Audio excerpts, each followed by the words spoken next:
Preface of The Science of Getting Rich. The Science of Getting Rich by Wallace D Wattles. Preface.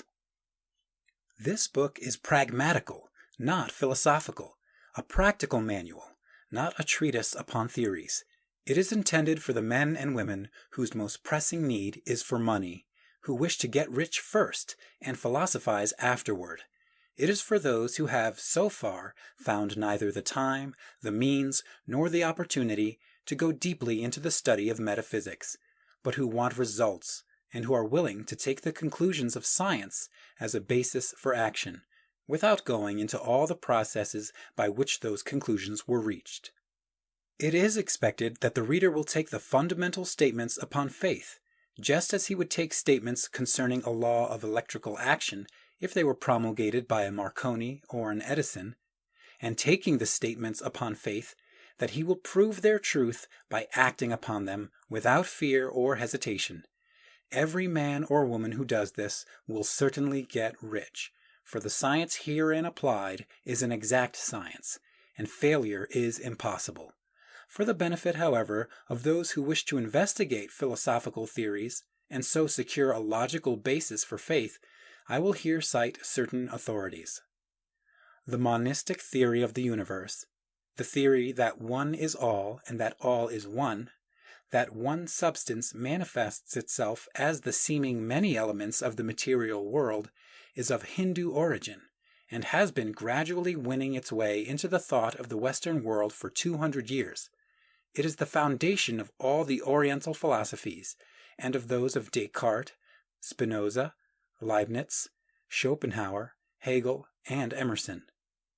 The reader who would dig to the philosophical foundations is advised to read Hegel and Emerson, and he will do well to read The Eternal News, a very excellent pamphlet published by J. Brown, 300 Cathcart Road, Gulvenhill, Glasgow, Scotland. He may also find some help in a series of articles written by the author, which were published in Nautilus, Holyoke, Massachusetts, during the spring and summer of 1909, under the title, What is Truth? In writing this book, I have sacrificed all other considerations to plainness and simplicity of style, so that all might understand. The plan of action laid down herein was deduced from the conclusions of philosophy. It has been thoroughly tested and bears the supreme test of practical experiment. It works. If you wish to know how the conclusions were arrived at, read the writings of the authors mentioned above. And if you wish to reap the fruits of their philosophies in actual practice, read this book, and do exactly as it tells you to do. The Author. End of Preface. Chapter 1 of The Science of Getting Rich by Wallace D Wattles. Chapter 1. The Right to be Rich.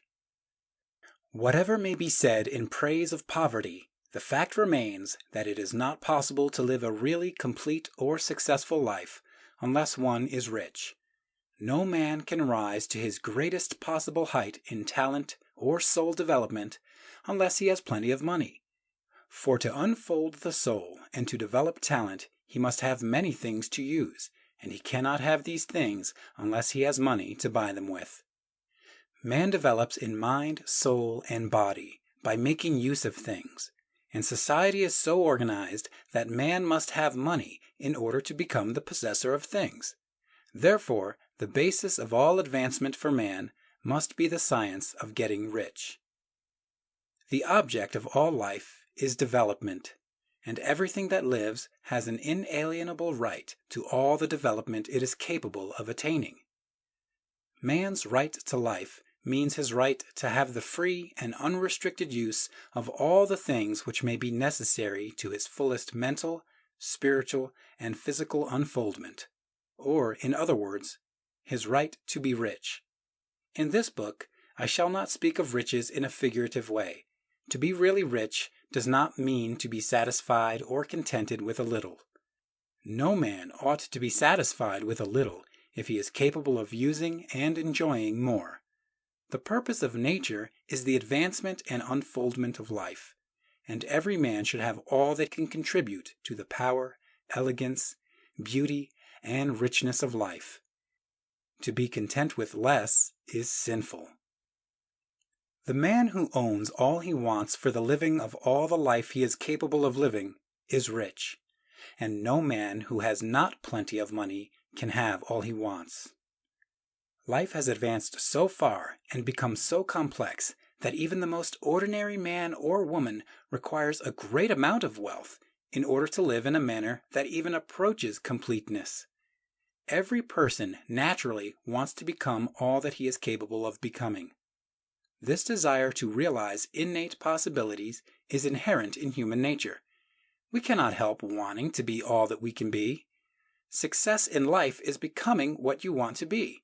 You can become what you want to be only by making use of things, and you can have the free use of things only as you become rich enough to buy them. To understand the science of getting rich is therefore the most essential of all knowledge.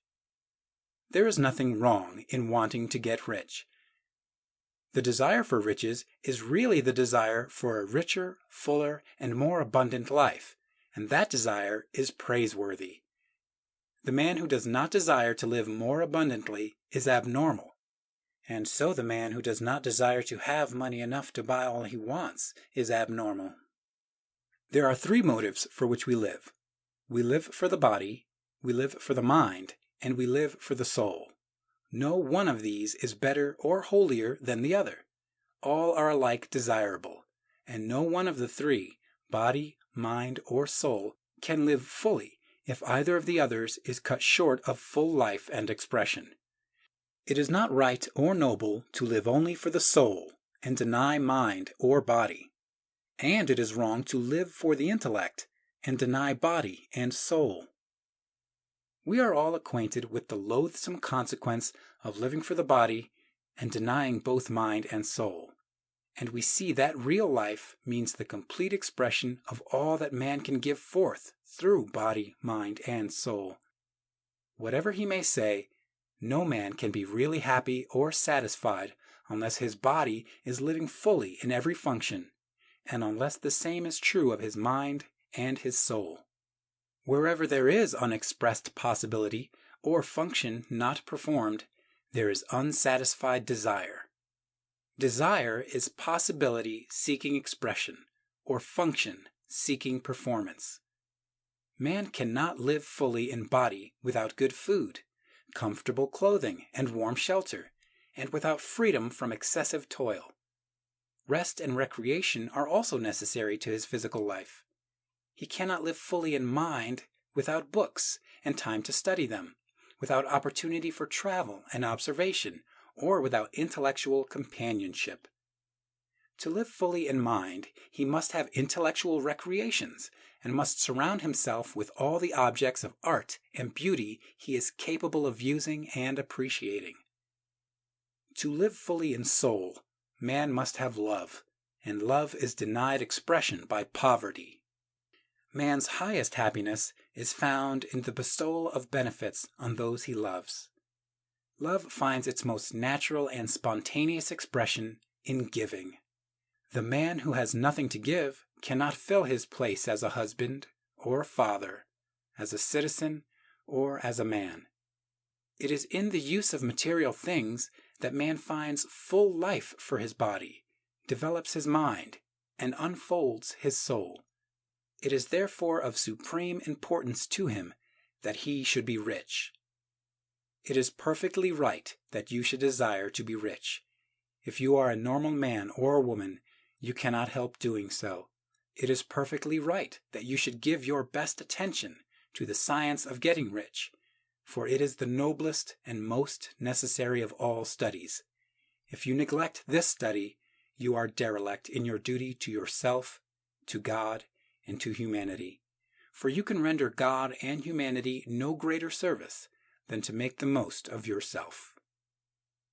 End of Chapter 1. Chapter 2 of The Science of Getting Rich by Wallace D Wattles. There is a science of getting rich. There is a science of getting rich, and it is an exact science. Like algebra or arithmetic, there are certain laws which govern the process of acquiring riches. Once these laws are learned and obeyed by any man, he will get rich with mathematical certainty. The ownership of money and property comes as a result of doing things in a certain way. Those who do things in this certain way, whether on purpose or accidentally, get rich, while those who do not do things in this certain way, no matter how hard they work or how able they are, remain poor. It is a natural law that like causes always produce like effects, and, therefore, any man or woman who learns to do things in this certain way will infallibly get rich. That the above statement is true is shown by the following facts. Getting rich is not a matter of environment, for if it were, all the people in certain neighborhoods would become wealthy. The people of one city would all be rich, while those of other towns would all be poor. Or the inhabitants of one state would roll in wealth, while those of an adjoining state would be in poverty. But everywhere we see rich and poor living side by side in the same environment, and often engaged in the same vocations. When two men are in the same locality and in the same business, and one gets rich while the other remains poor, it shows that getting rich is not primarily a matter of environment. Some environments may be more favorable than others, but when two men in the same business are in the same neighborhood and one gets rich while the other fails, it indicates that getting rich is the result of doing things in a certain way. And further, the ability to do things in this certain way is not due solely to the possession of talent, for many people who have great talent remain poor, while others who have very little talent get rich. Studying the people who have got rich, we find that they are an average lot in all respects, having no greater talents and abilities than other men. It is evident that they do not get rich because they possess talents and abilities that other men have not, but because they happen to do things in a certain way. Getting rich is not the result of saving or thrift. Many very penurious people are poor, while free spenders often get rich. Nor is getting rich due to doing things which others fail to do. For two men in the same business often do exactly the same things, and one gets rich while the other remains poor or becomes a bankrupt. From all these things, we must come to the conclusion that getting rich is the result of doing things in a certain way. If getting rich is the result of doing things in a certain way, and if like causes always produce like effects, then any man or woman who can do things in that way can become rich, and the whole matter is brought within the domain of exact science. The question arises here whether this certain way may not be so difficult that only a few may follow it. This cannot be true, as we have seen, so far as natural ability is concerned. Talented people get rich, and blockheads get rich. Intellectually brilliant people get rich, and very stupid people get rich. Physically strong people get rich, and weak and sickly people get rich. Some degree of ability to think and understand is, of course, essential. But insofar as natural ability is concerned, any man or woman who has sense enough to read and understand these words can certainly get rich. Also, we have seen that it is not a matter of environment. Location counts for something. One would not go to the heart of the Sahara and expect to do successful business. Getting rich involves the necessity of dealing with men and of being where there are people to deal with. And if these people are inclined to deal in the way you want to deal, so much the better. But that is about as far as environment goes. If anybody else in your town can get rich, so can you. And if anybody else in your state can get rich, so can you. Again, it is not a matter of choosing some particular business or profession. People get rich in every business and in every profession, while their next-door neighbors in the same vocation remain in poverty. It is true that you will do best in a business which you like, and which is congenial to you, and if you have certain talents which are well developed, you will do best in a business which calls for the exercise of those talents. Also, you will do best in a business which is suited to your locality. An ice cream parlor would do better in a warm climate than in Greenland, and a salmon fishery will succeed better in the Northwest than in Florida, where there are no salmon. But, aside from these general limitations, getting rich is not dependent upon your engaging in some particular business, but upon your learning to do things in a certain way.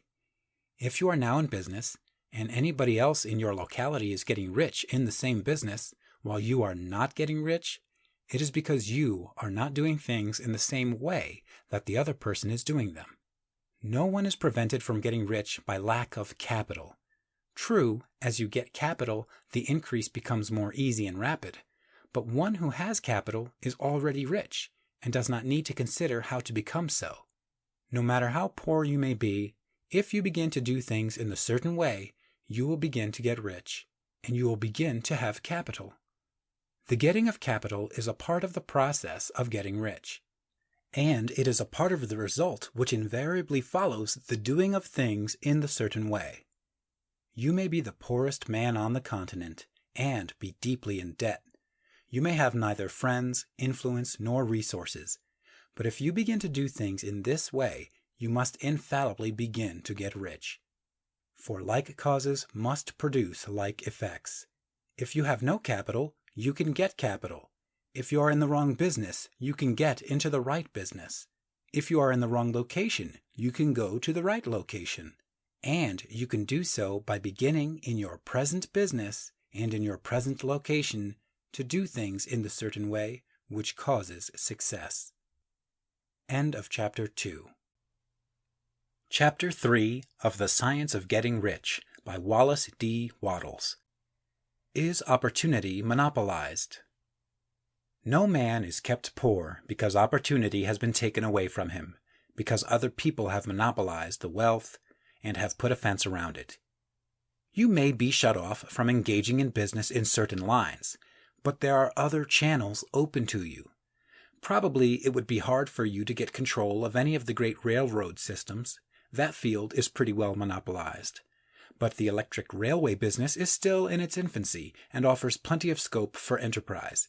And it will be but a very few years until traffic and transportation through the air will become a great industry, and in all its branches will give employment to hundreds of thousands and perhaps to millions of people. Why not turn your attention to the development of aerial transportation, instead of competing with J.J. Hill and others for a chance in the steam railway world? It is quite true that if you are a workman in the employ of the Steel Trust, you have very little chance of becoming the owner of the plant in which you work. But it is also true that if you will commence to act in a certain way, you can soon leave the employ of the Steel Trust. You can buy a farm of from 10 to 40 acres and engage in business as a producer of foodstuffs. There is great opportunity at this time for men who will live upon small tracts of land and cultivate the same intensively. Such men will certainly get rich. You may say that it is impossible for you to get the land, but I am going to prove to you that it is not impossible, and that you can certainly get a farm if you will go to work in a certain way.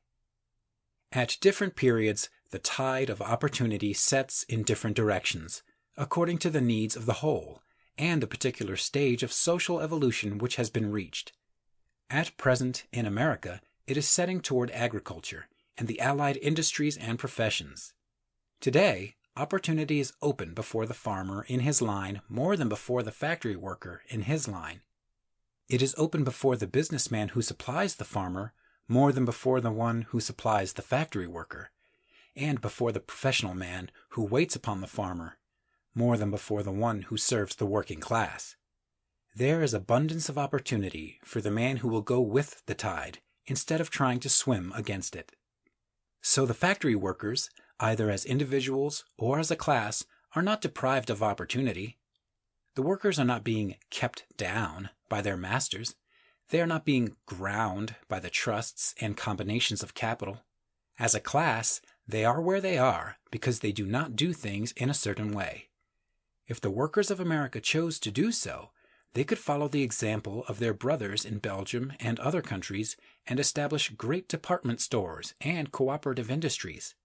They could elect men of their own class to office and pass laws favoring the development of such cooperative industries, and in a few years they could take peaceable possession of the industrial field.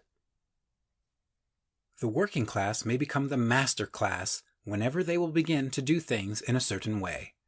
The law of wealth is the same for them as it is for all others. This they must learn, and they will remain where they are as long as they continue to do as they do.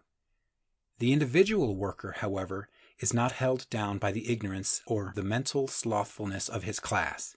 He can follow the tide of opportunity to riches, and this book will tell him how. No one is kept in poverty by a shortness in the supply of riches. There is more than enough for all. A palace as large as the Capitol at Washington might be built for every family on earth from the building material in the United States alone. And under intensive cultivation, this country would produce wool, cotton, linen, and silk enough to clothe each person in the world finer than Solomon was arrayed in all his glory, together with food enough to feed them all luxuriously. The visible supply is practically inexhaustible, and the invisible supply really is inexhaustible. Everything you see on earth is made from one original substance, out of which all things proceed.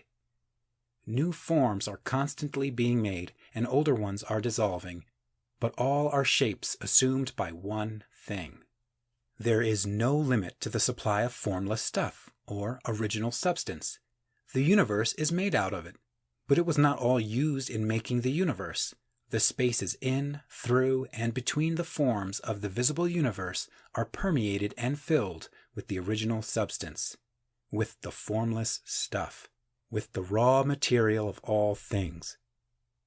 10,000 times as much as has been made might still be made, and even then we should not have exhausted the supply of universal raw material. No man, therefore, is poor because nature is poor, or because there is not enough to go around. Nature is an inexhaustible storehouse of riches. The supply will never run short. Original substance is alive with creative energy and is constantly producing more forms. When the supply of building material is exhausted, more will be produced. When the soil is exhausted so that foodstuffs and materials for clothing will no longer grow upon it, it will be renewed or more soil will be made. When all the gold and silver has been dug from the earth, if man is still in such a stage of social development that he needs gold and silver, more will be produced from the formless. The formless stuff responds to the needs of man. It will not let him be without any good thing. This is true of man collectively. The race as a whole is always abundantly rich. And if individuals are poor, it is because they do not follow the certain way of doing things which makes the individual man rich. The formless stuff is intelligent. It is stuff which thinks. It is alive and is always impelled toward more life. It is the natural and inherent impulse of life to seek to live more. It is the nature of intelligence to enlarge itself, and of consciousness to seek to extend its boundaries and find fuller expression. The universe of forms has been made by formless living substance, throwing itself into form in order to express itself more fully. The universe is a great living presence, always moving inherently toward more life and fuller functioning. Nature is formed for the advancement of life. Its impelling motive is the increase of life. For this cause, everything which can possibly minister to life is bountifully provided. There can be no lack unless God is to contradict himself and nullify his own works. You are not kept poor by lack in the supply of riches. It is a fact which I shall demonstrate a little farther on, that even the resources of the formless supply are at the command of the man or woman who will act and think in a certain way. End of Chapter 3. Chapter 4 of The Science of Getting Rich by Wallace D Wattles. The first principle in the science of getting rich. Thought is the only power which can produce tangible riches from the formless substance. The stuff from which all things are made is a substance which thinks, and a thought of form in this substance produces the form. Original substance moves according to its thoughts. Every form and process you see in nature is the visible expression of a thought in original substance. As the formless stuff thinks of a form, it takes that form. As it thinks of a motion, it makes that motion. That is the way all things were created. We live in a thought world, which is part of a thought universe. The thought of a moving universe extended throughout formless substance, and the thinking stuff moving according to that thought took the form of systems of planets and maintains that form. Thinking substance takes the form of its thought and moves according to the thought. Holding the idea of a circling system of suns and worlds, it takes the form of these bodies and moves them as it thinks. Thinking the form of a slow-growing oak tree, it moves accordingly and produces the tree, though centuries may be required to do the work. In creating, the formless seems to move according to the lines of motion it has established. The thought of an oak tree does not cause the instant formation of a full-grown tree, but it does start in motion the forces which will produce the tree along established lines of growth.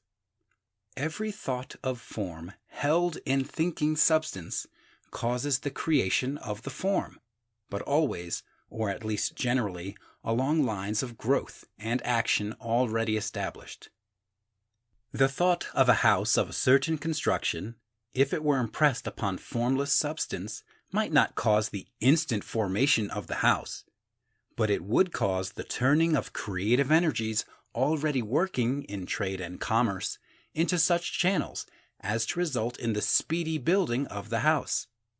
And if there were no existing channels through which the creative energy could work, then the house would be formed directly from primal substance, without waiting for the slow processes of the organic and inorganic world. No thought of form can be impressed upon original substance without causing the creation of the form. Man is a thinking center and can originate thought. All the forms that man fashions with his hands must first exist in his thought. He cannot shape a thing until he has thought that thing. And so far, man has confined his efforts wholly to the work of his hands. He has applied manual labor to the world of forms, seeking to change or modify those already existing. He has never thought of trying to cause the creation of new forms by impressing his thoughts upon formless substance. When man has a thought form, he takes material from the forms of nature and makes an image of the form which is in his mind. He has, so far, made little or no effort to cooperate with formless intelligence, to work with the Father. He has not dreamed that he can do what he seeth the Father doing. Man reshapes and modifies existing forms by manual labor. He has given no attention to the question whether he may not produce things from formless substance by communicating his thoughts to it. We propose to prove that he may do so, to prove that any man or woman may do so, and to show how. As our first step, we must lay down 3 fundamental propositions. First, we assert that there is one original formless stuff or substance from which all things are made. All the seemingly many elements are but different presentations of one element. All the many forms found in organic and inorganic nature are but different shapes made from the same stuff. And this stuff is thinking stuff. A thought held in it produces the form of the thought. Thought in thinking substance produces shapes. Man is a thinking center, capable of original thought. If man can communicate his thought to original thinking substance, he can cause the creation or formation of the thing he thinks about. To summarize this, there is a thinking stuff from which all things are made, and which, in its original state, permeates, penetrates, and fills the interspaces of the universe. A thought in this substance produces the thing that is imaged by the thought. Man can form things in his thought, and by impressing his thought upon formless substance, can cause the thing he thinks about to be created. It may be asked if I can prove these statements, and without going into details, I answer that I can do so, both by logic and experience. Reasoning back from the phenomena of form and thought, I come to one original thinking substance, and reasoning forward from this thinking substance, I come to man's power to cause the formation of the thing he thinks about. And by experiment, I find the reasoning true, and this is my strongest proof. If one man who reads this book gets rich by doing what it tells him to do, that is evidence in support of my claim. But if every man who does what it tells him to do gets rich, that is positive proof, until someone goes through the process and fails. The theory is true until the process fails, and this process will not fail, for every man who does exactly what this book tells him to do will get rich. I have said that men get rich by doing things in a certain way, and in order to do so, men must become able to think in a certain way. A man's way of doing things is the direct result of the way he thinks about things. To do things in the way you want to do them, you will have to acquire the ability to think the way you want to think. This is the first step towards getting rich. To think what you want to think is to think truth, regardless of appearances. Every man has the natural and inherent power to think what he wants to think, but it requires far more effort to do so than it does to think the thoughts which are suggested by appearances. To think according to appearances is easy. To think truth, regardless of appearances, is laborious and requires the expenditure of more power than any other work man is called upon to perform. There is no labor from which most people shrink as they do from that of sustained and consecutive thought. It is the hardest work in the world. This is especially true when truth is contrary to appearances. Every appearance in the visible world tends to produce a corresponding form in the mind which observes it, and this can only be prevented by holding the thought of the truth. To look upon the appearance of disease will produce the form of disease in your own mind, and ultimately in your body, unless you hold the thought of the truth, which is that there is no disease. It is only an appearance, and the reality is health. To look upon the appearances of poverty will produce corresponding forms in your own mind, unless you hold to the truth that there is no poverty. There is only abundance. To think health when surrounded by the appearances of disease, or to think riches when in the midst of appearance of poverty, requires power. But he who acquires this power becomes a master mind. He can conquer fate. He can have what he wants. This power can only be acquired by getting hold of the basic fact which is behind all appearances, and that fact is that there is one thinking substance, from which and by which all things are made. Then we must grasp the truth that every thought held in this substance becomes a form, and that man can so impress his thoughts upon it as to cause them to take form and become visible things. When we realize this, we lose all doubt and fear, for we know that we can create what we want to create. We can get what we want to have and become what we want to be. As a first step toward getting rich, you must believe the 3 fundamental statements given previously in this chapter, and in order to emphasize them, I repeat them here. There is a thinking stuff from which all things are made, and which, in its original state, permeates, penetrates, and fills the interspaces of the universe. A thought in this substance produces the thing that is imaged by the thought. Man can form things in his thought, and by impressing his thought upon formless substance can cause the thing he thinks about to be created. You must lay aside all other concepts of the universe than this monistic one, and you must dwell upon this until it is fixed in your mind and has become your habitual thought. Read these creed statements over and over again. Fix every word upon your memory, and meditate upon them until you firmly believe what they say. If a doubt comes to you, Cast it aside as a sin. Do not listen to arguments against this idea. Do not go to churches or lectures where a contrary concept of things is taught or preached. Do not read magazines or books which teach a different idea. If you get mixed up in your faith, all your efforts will be in vain. Do not ask why these things are true, nor speculate as to how they can be true.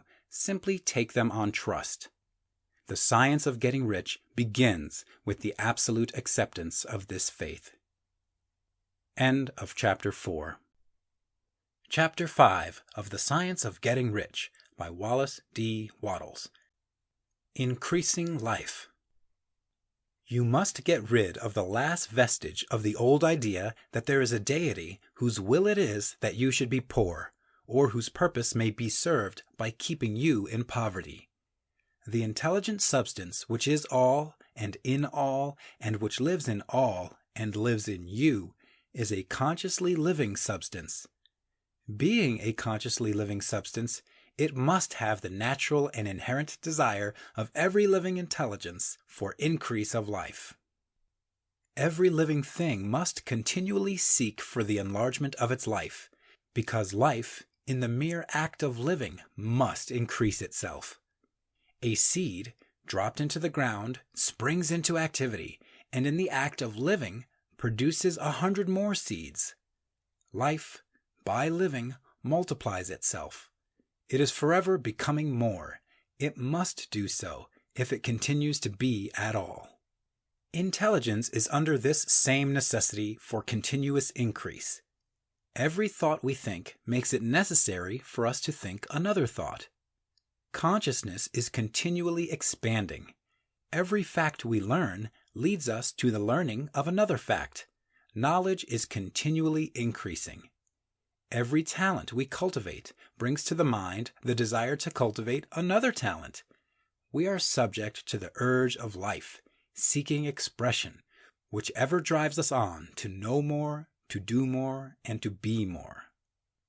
In order to know more, do more, and be more, we must have more. We must have things to use, for we learn and do and become only by using things. We must get rich so that we can live more. The desire for riches is simply the capacity for larger life-seeking fulfillment. Every desire is the effort of an unexpressed possibility to come into action. It is power seeking to manifest, which causes desire. That which makes you want more money is the same as that which makes the plant grow. It is life seeking fuller expression. The one living substance must be subject to this inherent law of all life. It is permeated with the desire to live more. That is why it is under the necessity of creating things. The one substance desires to live more in you, hence it wants you to have all the things you can use. It is the desire of God that you should get rich. He wants you to get rich because he can express himself better through you if you have plenty of things to use in giving him expression. He can live more in you if you have unlimited command of the means of life. The universe desires you to have everything you want to have. Nature is friendly to your plans. Everything is naturally for you. Make up your mind that this is true. It is essential, however, that your purpose should harmonize with the purpose that is in all. You must want real life, not mere pleasure or sensual gratification. Life is the performance of function, and the individual really lives only when he performs every function, physical, mental, and spiritual, of which he is capable without excess in any. You do not want to get rich in order to live swinishly for the gratification of animal desires. That is not life. But the performance of every physical function is a part of life, and no one lives completely who denies the impulses of the body a normal and healthful expression. You do not want to get rich solely to enjoy mental pleasures, to get knowledge, to gratify ambition, to outshine others, to be famous. All these are a legitimate part of life, But the man who lives for the pleasures of the intellect alone will only have a partial life, and he will never be satisfied with his lot. You do not want to get rich solely for the good of others, to lose yourself for the salvation of mankind, to experience the joys of philanthropy and sacrifice. The joys of the soul are only a part of life, and they are no better or nobler than any other part. You want to get rich in order that you may eat, drink, and be merry when it is time to do these things, in order that you may surround yourself with beautiful things, see distant lands, feed your mind, and develop your intellect in order that you may love men and do kind things, and be able to play a good part in helping the world to find truth. But remember that extreme altruism is no better and no nobler than extreme selfishness. Both are mistakes. Get rid of the idea that God wants you to sacrifice yourself for others and that you can secure His favor by doing so. God requires nothing of the kind. What He wants is that you should make the most of yourself, and for others. And you can help others more by making the most of yourself than in any other way. You can make the most of yourself only by getting rich. So it is right and praiseworthy that you should give your first and best thought to the work of acquiring wealth. Remember, however, that the desire of substance is for all, and its movements must be for more life to all. It cannot be made to work for less life to any, because it is equally in all, seeking riches and life. Intelligent substance will make things for you, but it will not take things away from someone else and give them to you. You must get rid of the thought of competition. You are to create, not to compete for what is already created. You do not have to take anything away from anyone. You do not have to drive sharp bargains. You do not have to cheat or to take advantage. You do not need to let any man work for you for less than he earns.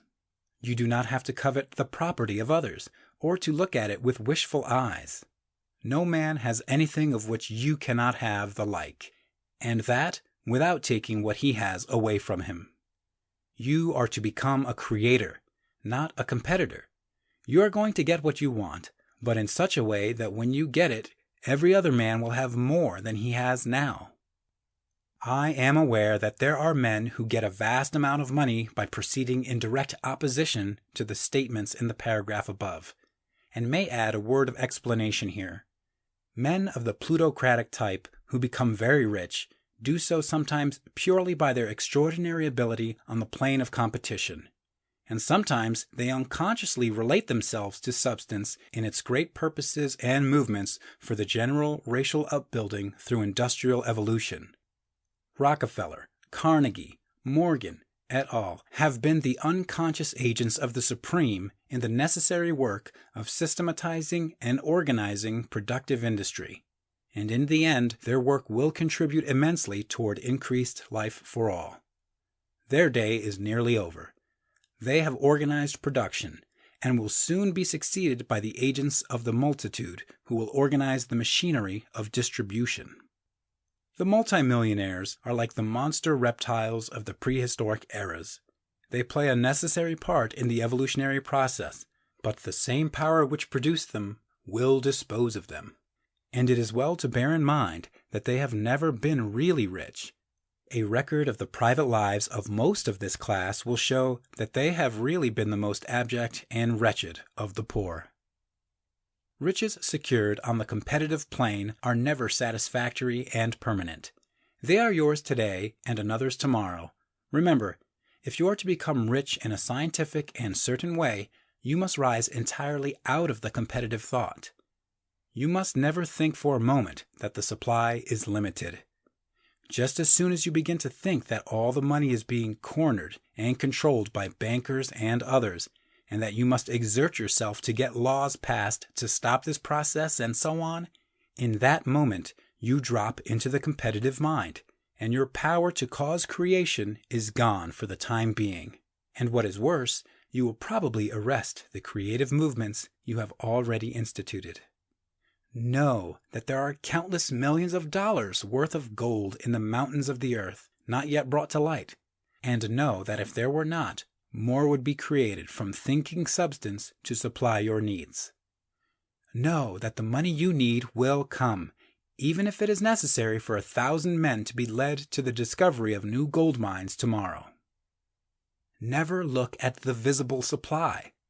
Look always at the limitless riches in formless substance, and know that they are coming to you as fast as you can receive and use them.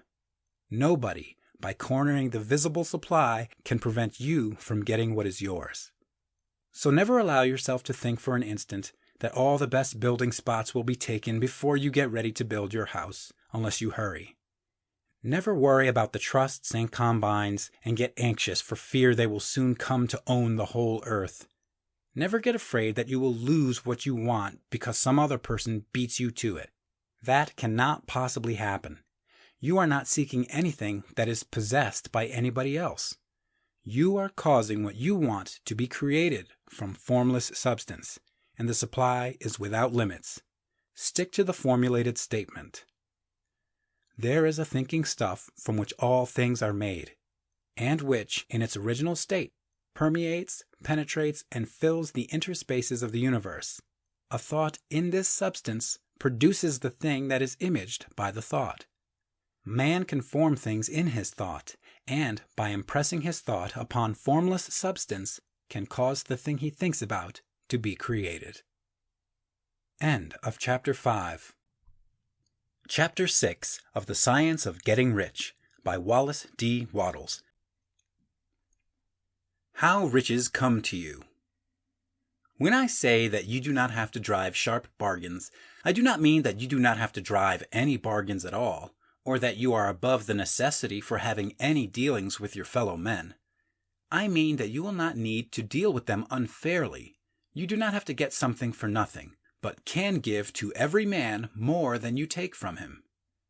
You cannot give every man more in cash market value than you take from him, but you can give him more in use value than the cash value of the thing you take from him. The paper, ink, and other material in this book may not be worth the money you paid for it, but if the ideas suggested by it bring you thousands of dollars, you have not been wronged by those who sold it to you.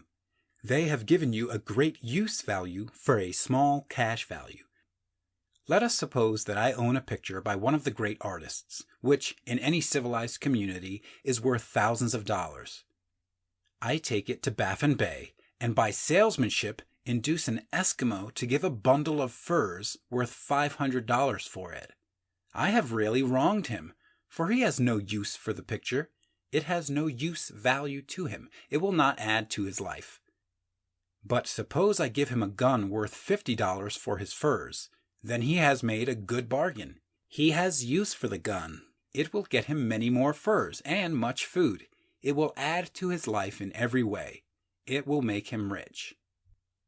When you rise from the competitive to the creative plane, you can scan your business transactions very strictly. And if you are selling any man anything which does not add more to his life than the thing he gives you in exchange, you can afford to stop it. You do not have to beat anybody in business.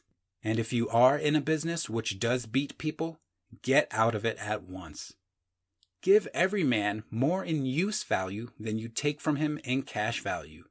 Then you are adding to the life of the world by every business transaction. If you have people working for you, you must take from them more in cash value than you pay them in wages. But you can so organize your business that it will be filled with the principle of advancement, and so that each employee who wishes to do so may advance a little every day. You can make your business do for your employees what this book is doing for you. You can so conduct your business that it will be a sort of ladder by which every employee who will take the trouble may climb to riches himself. And, given the opportunity, if he will not do so, it is not your fault. And finally, because you are to cause the creation of your riches from formless substance which permeates all your environment, it does not follow that they are to take shape from the atmosphere and come into being before your eyes. If you want a sewing machine, for instance, I do not mean to tell you that you are to impress the thought of a sewing machine on thinking substance until the machine is formed without hands, in the room where you sit, or elsewhere. But if you want a sewing machine, hold the mental image of it with the most positive certainty that it is being made, or is on its way to you. After once forming the thought, have the most absolute and unquestioning faith that the sewing machine is coming. Never think of it or speak of it in any other way than as being sure to arrive. Claim it as already yours. It will be brought to you by the power of the supreme intelligence acting upon the minds of men. If you live in Maine, it may be that a man will be brought from Texas or Japan to engage in some transaction which will result in your getting what you want. If so, the whole matter will be as much to that man's advantage as it is to yours. Do not forget for a moment that the thinking substance is through all, in all, communicating with all, and can influence all. The desire of thinking substance for fuller life and better living has caused the creation of all the sewing machines already made, and it can cause the creation of millions more, and will, whenever men set it in motion by desire and faith, and by acting in a certain way. You can certainly have a sewing machine in your house, and it is just as certain that you can have any other thing or things which you want, and which you will use for the advancement of your own life and the lives of others. You need not hesitate about asking largely. It is your Father's pleasure to give you the kingdom, said Jesus. Original substance wants to live all that is possible in you, and wants you to have all that you can or will use for the living of the most abundant life. If you fix upon your consciousness the fact that the desire you feel for the possession of riches is one with the desire of omnipotence for more complete expression, your faith becomes invincible. Once I saw a little boy sitting at a piano and vainly trying to bring harmony out of the keys, and I saw that he was grieved and provoked by his inability to play real music. I asked him the cause of his vexation, and he answered, "I can feel the music in me, but I can't make my hands go right."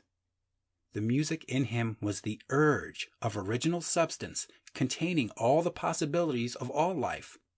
All that there is of music was seeking expression through the child.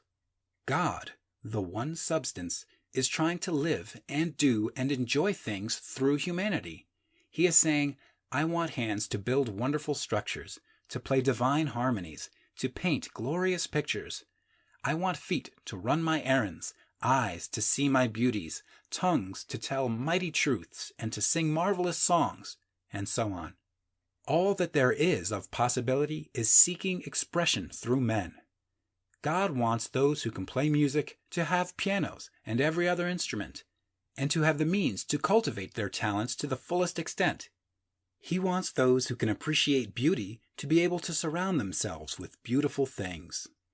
He wants those who can discern truth to have every opportunity to travel and observe. He wants those who can appreciate dress to be beautifully clothed, and those who can appreciate good food to be luxuriously fed.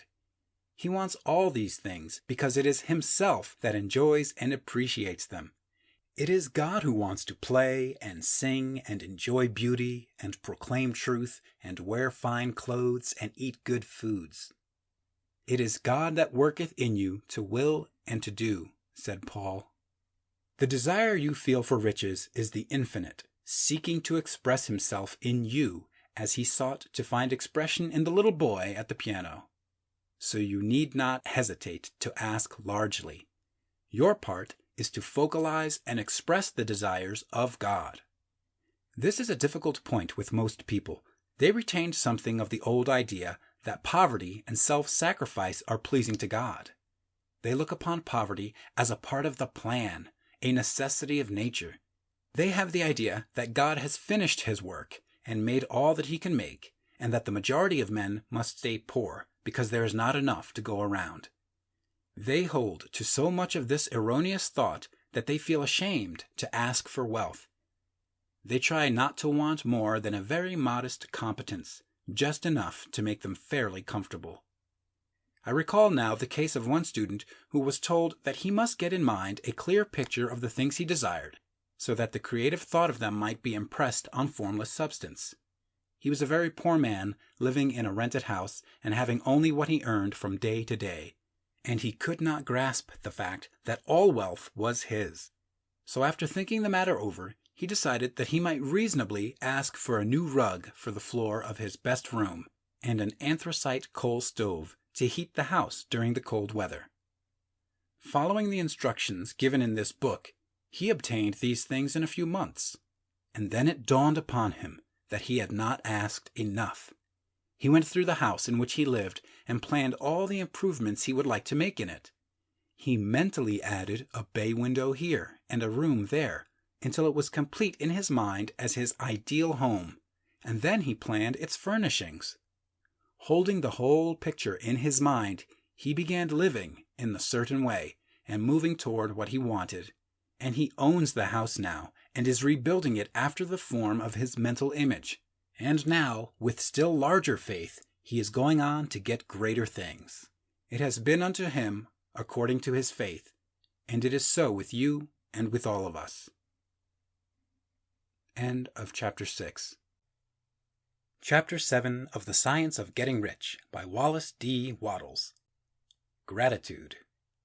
The illustrations given in the last chapter will have conveyed to the reader the fact that the first step toward getting rich is to convey the idea of your wants to the formless substance. This is true, and you will see that in order to do so, it becomes necessary to relate yourself to the formless intelligence in a harmonious way. To secure this harmonious relation is a matter of such primary and vital importance that I shall give some space to its discussion here, and give you instructions which, if you will follow them, will be certain to bring you into perfect unity of mind with God. The whole process of mental adjustment and atonement can be summed up in one word: gratitude. First, you believe that there is one intelligent substance from which all things proceed. Second, you believe that this substance gives you everything you desire. And third, you relate yourself to it by a feeling of deep and profound gratitude. Many people who order their lives rightly in all other ways are kept in poverty by their lack of gratitude. Having received one gift from God, they cut the wires which connect them with Him by failing to make acknowledgement. It is easy to understand that the nearer we live to the source of wealth, the more wealth we shall receive.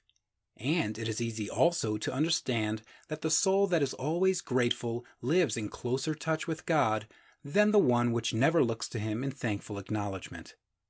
The more gratefully we fix our minds on the Supreme when good things come to us, the more good things we will receive, and the more rapidly they will come.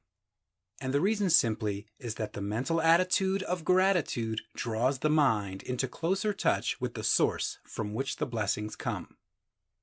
If it is a new thought to you that gratitude brings your whole mind into closer harmony with the creative energies of the universe, consider it well, and you will see that it is true. The good things you already have come to you along the line of obedience to certain laws. Gratitude will lead your mind out along the ways by which things come, and it will keep you in close harmony with creative thought and prevent you from falling into competitive thought. Gratitude alone can keep you looking toward the all and prevent you from falling into the error of thinking of the supply as limited, and to do that would be fatal to your hopes. There is a law of gratitude, and it is absolutely necessary that you should observe the law if you are to get the results you seek. The law of gratitude is the natural principle that action and reaction are always equal and in opposite directions. The grateful outreaching of your mind in thankful praise to the Supreme is a liberation or expenditure of force. It cannot fail to reach that to which it is addressed, and the reaction is an instantaneous movement toward you. Draw nigh unto God, and He will draw nigh unto you. That is a statement of psychological truth. And if your gratitude is strong and constant, the reaction in formless substance will be strong and continuous. The movement of the things you want will always be toward you. Notice the grateful attitude that Jesus took. how he always seems to be saying, "I thank thee, Father, that thou hearest me." You cannot exercise much power without gratitude, for it is gratitude that keeps you connected with power. But the value of gratitude does not consist solely in getting you more blessings in the future. Without gratitude, you cannot long keep from dissatisfied thought regarding things as they are. The moment you permit your mind to dwell with dissatisfaction upon things as they are, you begin to lose ground. You fix attention upon the common, the ordinary, the poor, and the squalid and mean, and your mind takes the form of these things. Then you will transmit these forms or mental images to the formless, and the common, the poor, the squalid, and mean will come to you. To permit your mind to dwell upon the inferior is to become inferior and to surround yourself with inferior things. On the other hand, to fix your attention on the best is to surround yourself with the best and to become the best. The creative power within us makes us into the image of that to which we give our attention. We are thinking substance, and thinking substance always takes the form of that which it thinks about. The grateful mind is constantly fixed upon the best. Therefore, it tends to become the best. It takes the form or character of the best and will receive the best. Also, faith is born of gratitude. The grateful mind continually expects good things, and expectation becomes faith. The reaction of gratitude upon one's own mind produces faith, and every outgoing wave of grateful thanksgiving increases faith.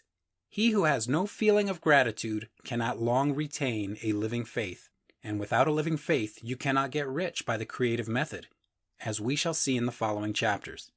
It is necessary, then, to cultivate the habit of being grateful for every good thing that comes to you, and to give thanks continuously. And because all things have contributed to your advancement, you should include all things in your gratitude. Do not waste time thinking or talking about the shortcomings or wrong actions of plutocrats or trust magnates. Their organization of the world has made your opportunity. All you get really comes to you because of them.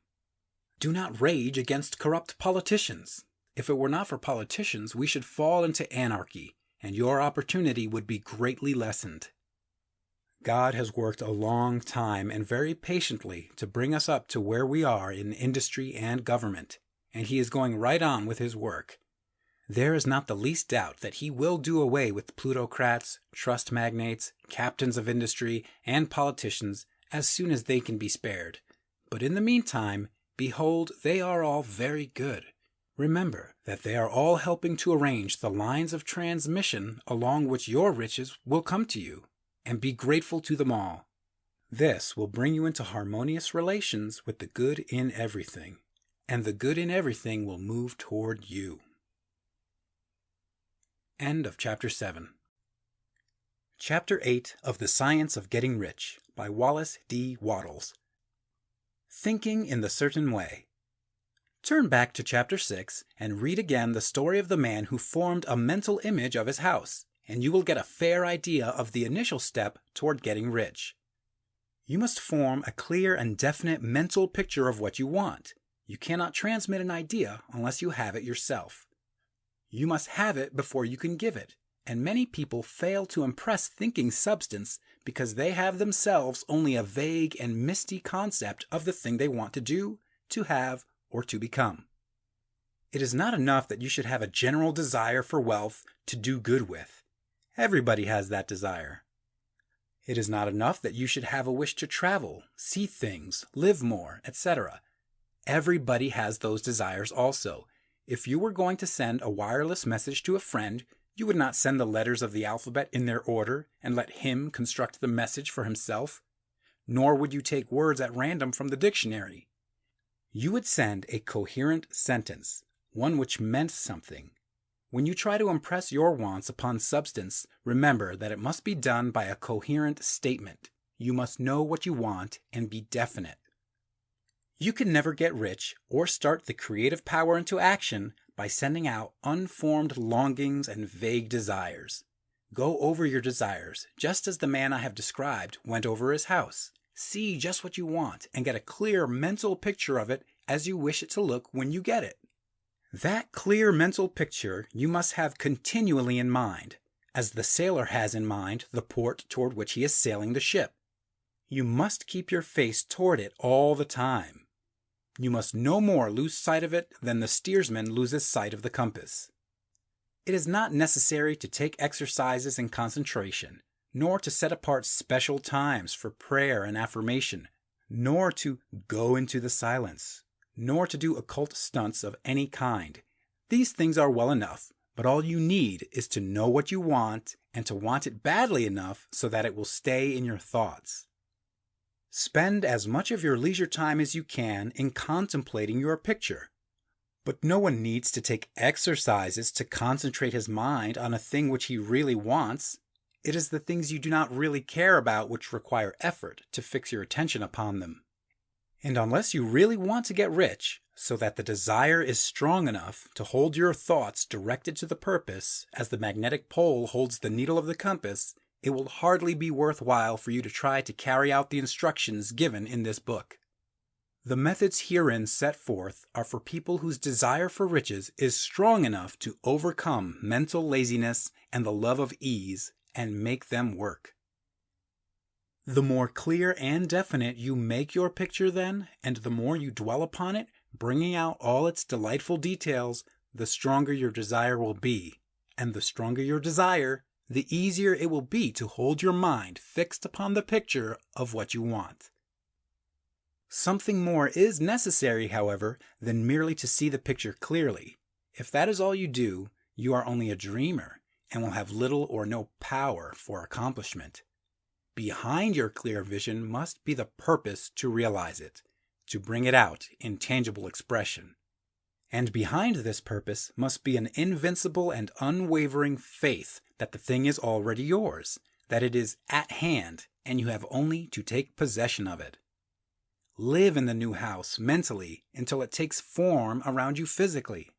In the mental realm, enter at once into full enjoyment of the things you want. Whatsoever things ye ask for when ye pray, believe that ye receive them, and ye shall have them, said Jesus. See the things you want as if they were actually around you all the time. See yourself as owning and using them. Make use of them in imagination, just as you will use them when they are your tangible possessions. Dwell upon your mental picture until it is clear and distinct, and then take the mental attitude of ownership toward everything in that picture.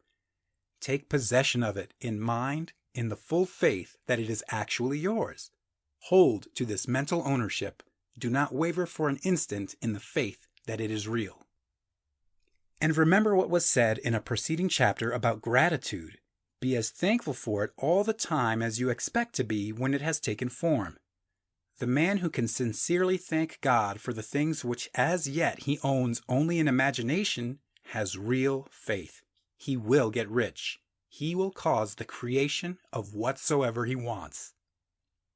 You do not need to pray repeatedly for the things you want. It is not necessary to tell God about it every day. Use not vain repetitions as the heathen do, said Jesus to his pupils, for your Father knoweth that ye have need of these things before ye ask him.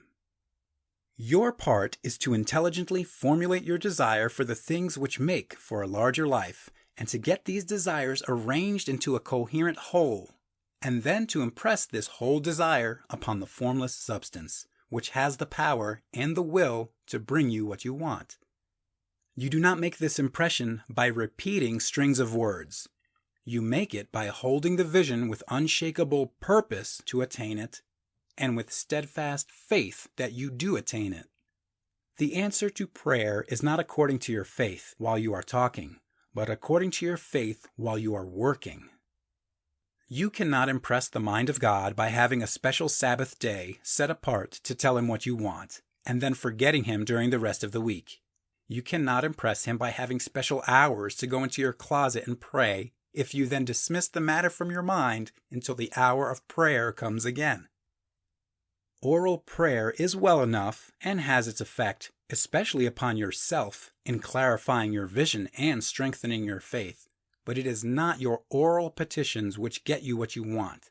In order to get rich, you do not need a sweet hour of prayer. You need to pray without ceasing. And by prayer, I mean holding steadily to your vision, with the purpose to cause its creation into solid form, and the faith that you are doing so. Believe that ye receive them. The whole matter turns on receiving, once you have clearly formed your vision. When you have formed it, it is well to make an oral statement addressing the Supreme in reverent prayer, and from that moment you must, in mind, receive what you ask for. Live in the new house, wear the fine clothes, ride in the automobile, go on the journey, and confidently plan for greater journeys. Think and speak of all the things you have asked for in terms of actual present ownership. Imagine an environment and a financial condition exactly as you want them, and live all the time in that imaginary environment and financial condition. Mind, however, that you do not do this as a mere dreamer and castle builder. Hold to the faith that the imaginary is being realized and to the purpose to realize it. Remember that it is faith and purpose in the use of the imagination which make the difference between the scientist and the dreamer. And having learned this fact, it is here that you must learn the proper use of the will. End of Chapter 8. Chapter 9 of The Science of Getting Rich by Wallace D Wattles. How to use the will. To set about getting rich in a scientific way, you do not try to apply your willpower to anything outside of yourself. You have no right to do so anyway. It is wrong to apply your will to other men and women in order to get them to do what you wish done. It is as flagrantly wrong to coerce people by mental power as it is to coerce them by physical power. If compelling people by physical force to do things for you reduces them to slavery, compelling them by mental means accomplishes exactly the same thing. The only difference is in methods. If taking things from people by physical force is robbery, then taking things by mental force is robbery also. There is no difference in principle. You have no right to use your willpower upon another person, even for his own good, for you do not know what is for his good. The science of getting rich does not require you to apply power or force to any other person in any way whatsoever. There is not the slightest necessity for doing so. Indeed, any attempt to use your will upon others will only tend to defeat your purpose.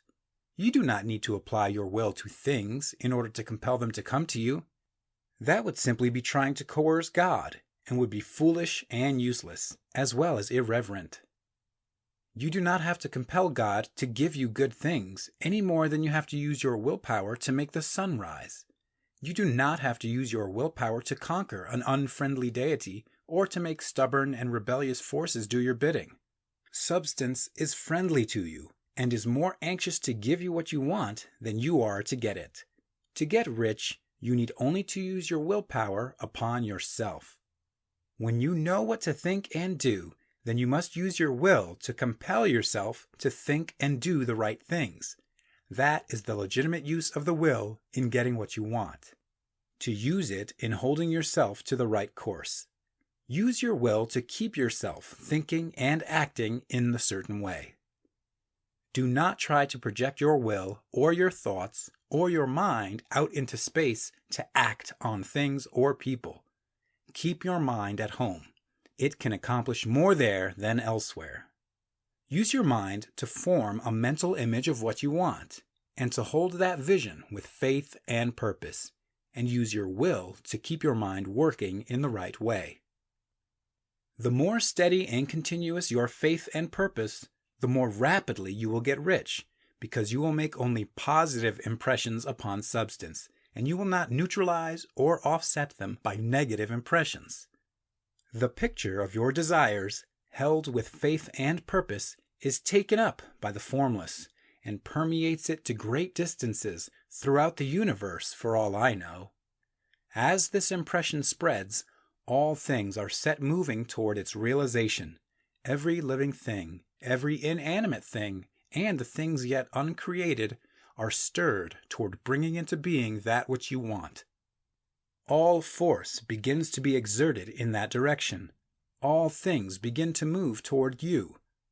The minds of people everywhere are influenced toward doing the things necessary to the fulfilling of your desires, and they work for you unconsciously. But you can check all this by starting a negative impression in the formless substance. Doubt or unbelief is as certain to start a movement away from you as faith and purpose are to start one toward you. It is by not understanding this that most people who try to make use of mental science in getting rich make their failure. Every hour and moment you spend in giving heed to doubts and fears, every hour you spend in worry, every hour in which your soul is possessed by unbelief sets a current away from you in the whole domain of intelligent substance. All the promises are unto them that believe, and unto them only. Notice how insistent Jesus was upon this point of belief, and now you know the reason why. Since belief is all important, it behooves you to guard your thoughts, and as your beliefs will be shaped to a very great extent by the things you observe and think about, it is important that you should command your attention. And here the will comes into use, for it is by your will that you determine upon what things your attention shall be fixed. If you want to become rich, you must not make a study of poverty. Things are not brought into being by thinking about their opposites. Health is never to be attained by studying disease and thinking about disease. Righteousness is not to be promoted by studying sin and thinking about sin. And no one ever got rich by studying poverty and thinking about poverty. Medicine as a science of disease has increased disease. Religion as a science of sin has promoted sin, and economics as a study of poverty will fill the world with wretchedness and want. Do not talk about poverty. Do not investigate it or concern yourself with it. Never mind what its causes are. You have nothing to do with them. What concerns you is the cure. Do not spend your time in charitable work or charity movements. All charity only tends to perpetuate the wretchedness it aims to eradicate. I do not say that you should be hard-hearted or unkind and refuse to hear the cry of need. But you must not try to eradicate poverty in any of the conventional ways. Put poverty behind you, and put all that pertains to it behind you, and make good. Get rich. That is the best way you can help the poor. And you cannot hold the mental image which is to make you rich if you fill your mind with pictures of poverty. Do not read books or papers which give circumstantial accounts of the wretchedness of the tenement dwellers, of the horrors of child labor, and so on. Do not read anything which fills your mind with gloomy images of want and suffering. You cannot help the poor in the least by knowing about these things, and the widespread knowledge of them does not tend at all to do away with poverty. What tends to do away with poverty is not the getting of pictures of poverty into your mind, but getting pictures of wealth into the minds of the poor. You are not deserting the poor in their misery when you refuse to allow your mind to be filled with pictures of that misery.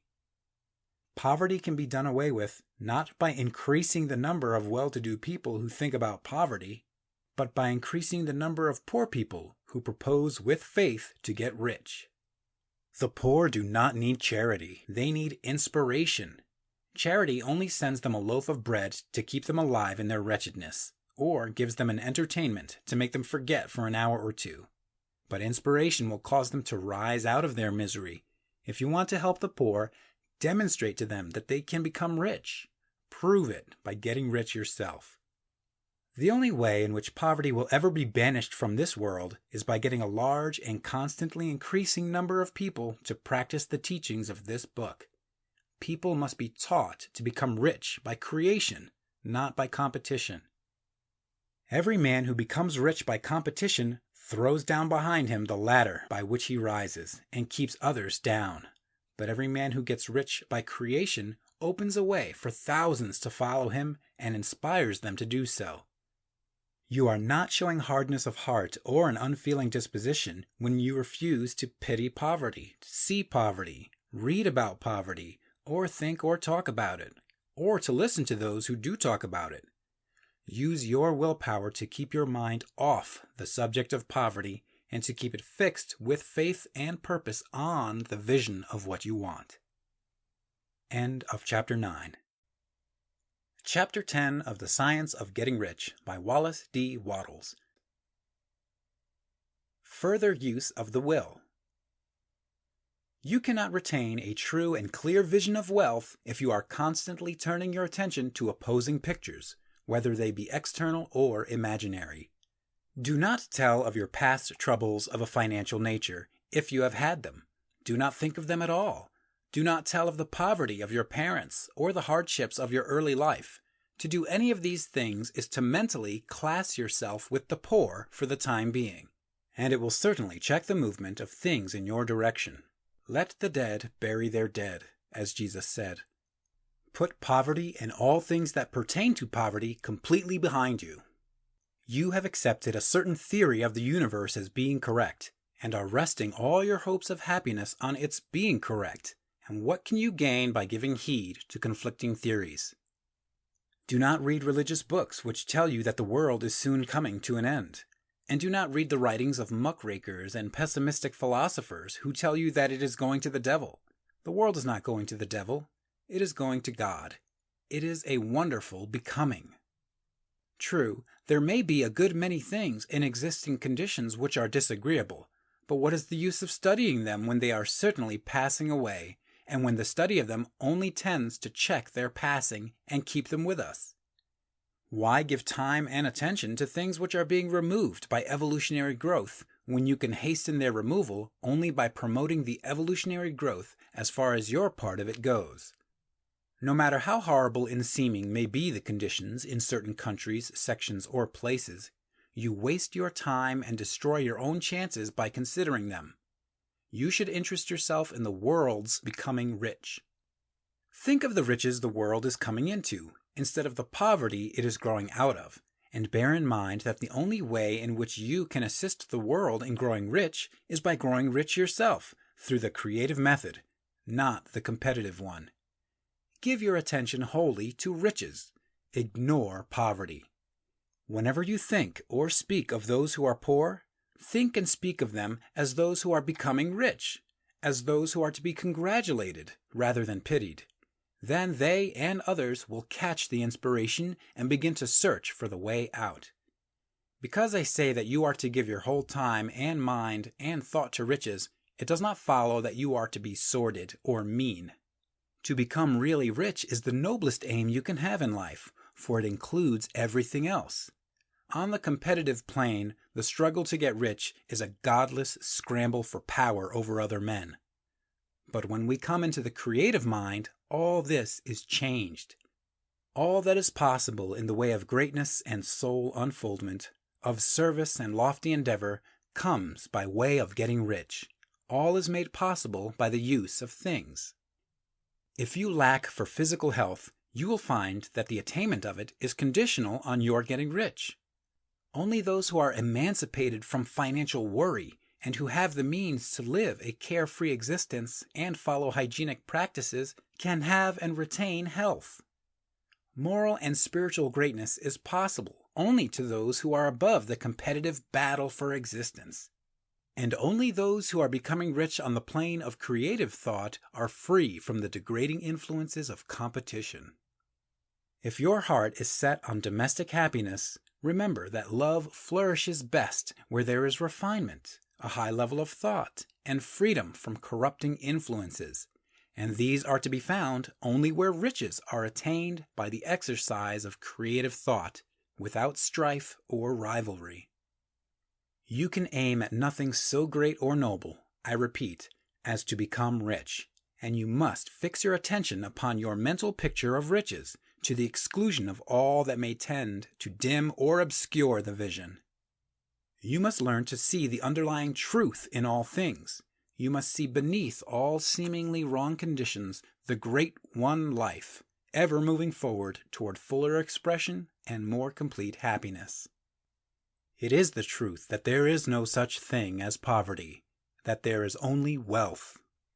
Some people remain in poverty because they are ignorant of the fact that there is wealth for them, and these can best be taught by showing them the way to affluence in your own person and practice.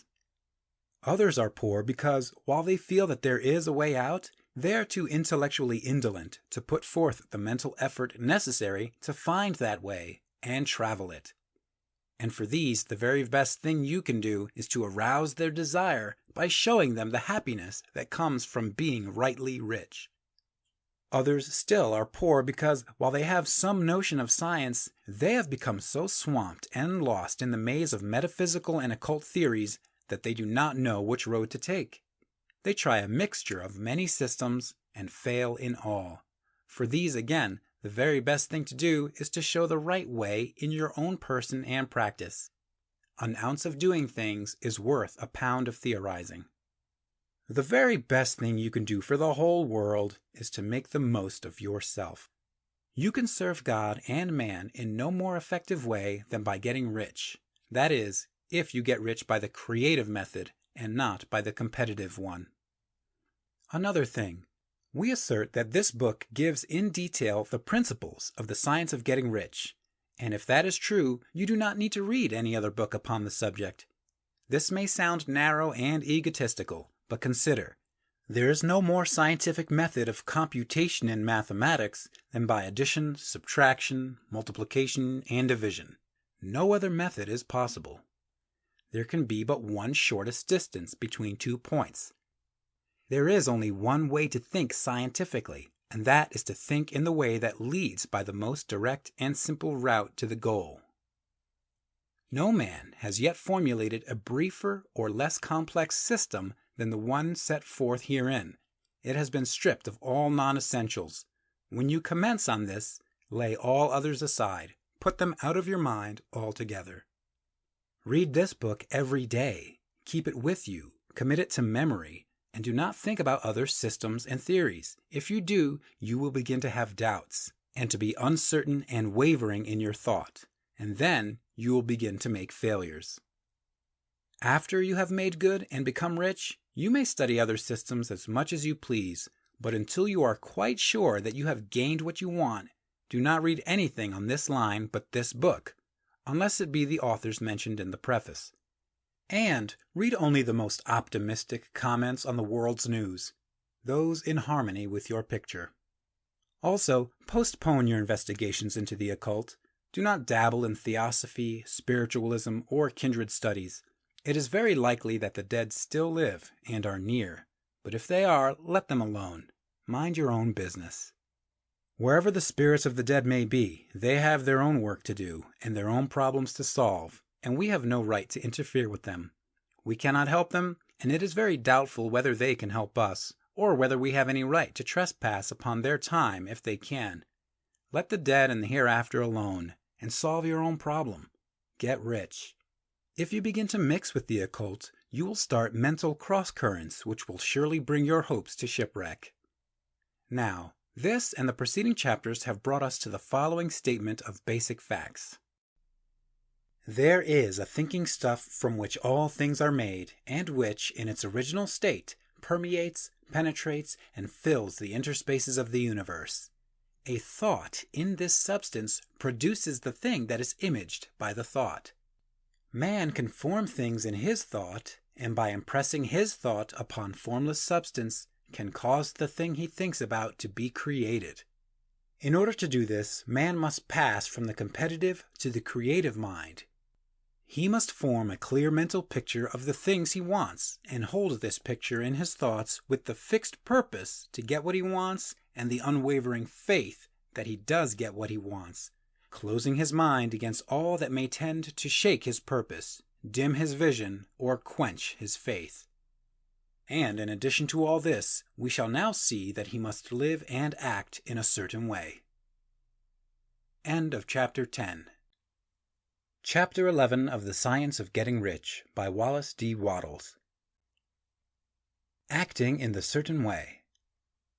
Thought is the creative power, or the impelling force which causes the creative power to act. Thinking in a certain way will bring riches to you, but you must not rely upon thought alone, paying no attention to personal action. That is the rock upon which many otherwise scientific metaphysical thinkers meet shipwreck. The failure to connect thought with personal action. We have not yet reached the stage of development, even supposing such a stage to be possible, in which man can create directly from formless substance without nature's processes or the work of human hands. Man must not only think, but his personal action must supplement his thought. By thought, you can cause the gold in the hearts of the mountains to be impelled toward you, but it will not mine itself, refine itself, coin itself into double eagles, and come rolling along the roads, seeking its way into your pocket. Under the impelling power of the Supreme Spirit, men's affairs will be so ordered that someone will be led to mine the gold for you. Other men's business transactions will be so directed that the gold will be brought toward you, and you must so arrange your own business affairs that you may be able to receive it when it comes to you. Your thought makes all things, animate and inanimate, work to bring you what you want, but your personal activity must be such that you can rightly receive what you want when it reaches you. You are not to take it as charity, nor to steal it. You must give every man more in use value than he gives you in cash value. The scientific use of thought consists in forming a clear and distinct mental image of what you want, in holding fast to the purpose to get what you want, and in realizing with grateful faith that you do get what you want. Do not try to project your thought in any mysterious or occult way, with the idea of having it go out and do things for you. That is wasted effort, and will weaken your power to think with sanity. The action of thought in getting rich is fully explained in the preceding chapters. Your faith and purpose positively impress your vision upon formless substance, which has the same desire for more life that you have. And this vision, received from you, sets all the creative forces at work in and through their regular channels of action, but directed toward you. It is not your part to guide or supervise the creative process. All you have to do with that is to retain your vision, stick to your purpose, and maintain your faith and gratitude. But you must act in a certain way so that you can appropriate what is yours when it comes to you, so that you can meet the things you have in your picture and put them in their proper places as they arrive. You can readily see the truth of this. When things reach you, they will be in the hands of other men, who will ask an equivalent for them. And you can only get what is yours by giving the other man what is his. Your pocketbook is not going to be transformed into a Fortunatus's purse, which shall be always full of money without effort on your part. This is the crucial point in the science of getting rich, right here, where thought and personal action must be combined. There are very many people who, consciously or unconsciously, set the creative forces in action by the strength and persistence of their desires, but who remain poor because they do not provide for the reception of the things they want when it comes. By thought, the thing you want is brought to you. By action, you receive it. Whatever your action is to be, it is evident that you must act now. You cannot act in the past, and it is essential to the clearness of your mental vision that you dismiss the past from your mind. You cannot act in the future, for the future is not here yet. And you cannot tell how you will want to act in any future contingency until that contingency has arrived. Because you are not in the right business or the right environment now, do not think that you must postpone action until you get into the right business or environment. And do not spend time in the present taking thought as to the best course of action in possible future emergencies. Have faith in your ability to meet any emergency when it arrives. If you act in the present with your mind on the future, your present action will be with a divided mind and will not be effective. Put your whole mind into present action. Do not give your creative impulse to original substance and then sit down and wait for results. If you do, you will never get them. Act now. There is never any time but now, and there never will be any time but now. If you are ever to begin to make ready for the reception of what you want, you must begin now. And your action, whatever it is, must most likely be in your present business or employment, and must be upon the persons and things in your present environment. You cannot act where you are not. You cannot act where you have been, and you cannot act where you are going to be. You can act only where you are. Do not bother as to whether yesterday's work was well done or ill done. Do today's work well. Do not try to do tomorrow's work now. There will be plenty of time to do that when you get to it. Do not try, by occult or mystical means, to act on people or things that are out of your reach. Do not wait for a change of environment before you act. Get a change of environment by action. You can so act upon the environment in which you are now as to cause yourself to be transferred to a better environment. Hold with faith and purpose the vision of yourself in the better environment, but act upon your present environment with all your heart and with all your strength and with all your mind. Do not spend any time in daydreaming or castle building. Hold to the one vision of what you want and act now. Do not cast about seeking some new things to do or some strange, unusual, or remarkable action to perform as a first step toward getting rich. It is probable that your actions, at least for some time to come, will be those you have been performing for some time past. But you are to begin now to perform these actions in the certain way, which will surely make you rich. If you are engaged in some business and feel that it is not the right one for you, do not wait until you get into the right business before you begin to act.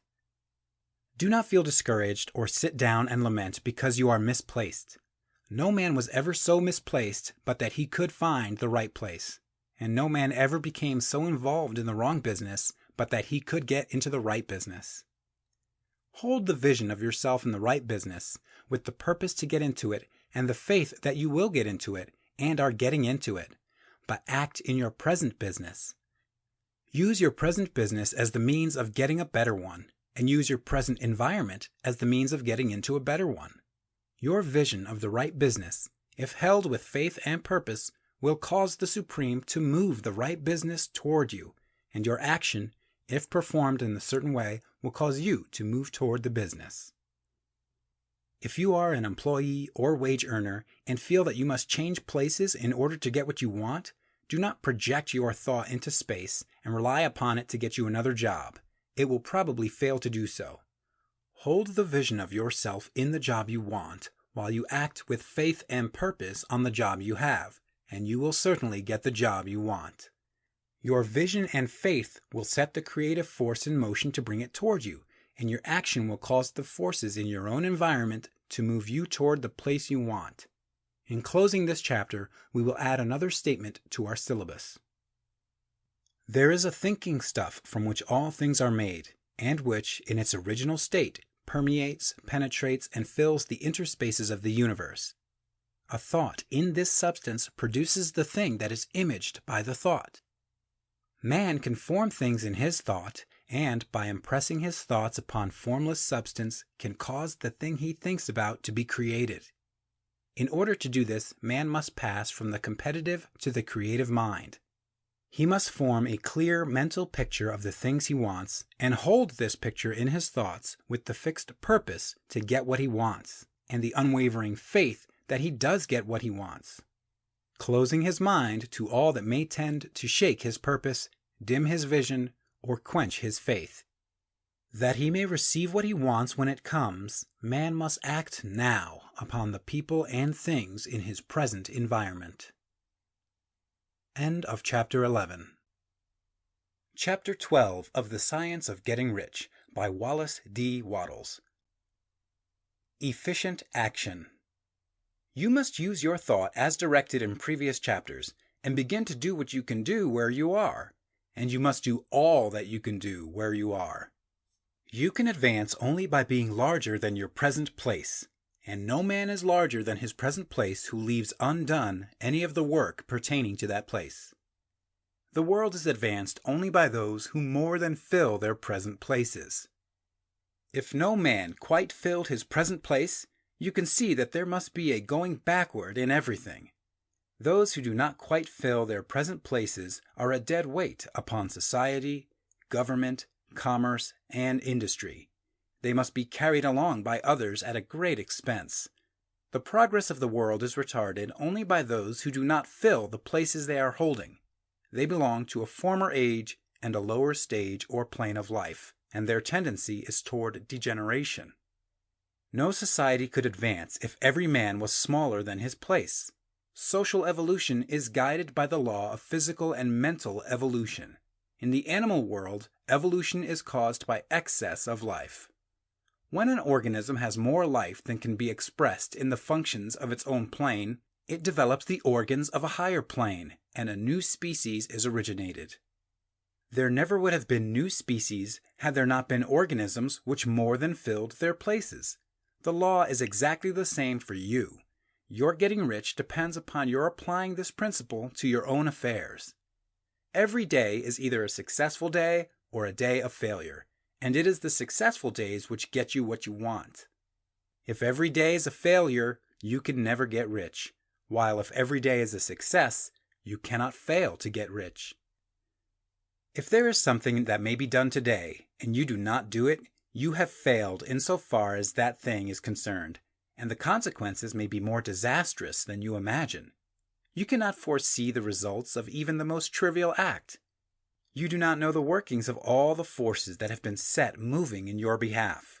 Much may be depending on your doing some simple act. It may be the very thing which is to open the door of opportunity to very great possibilities.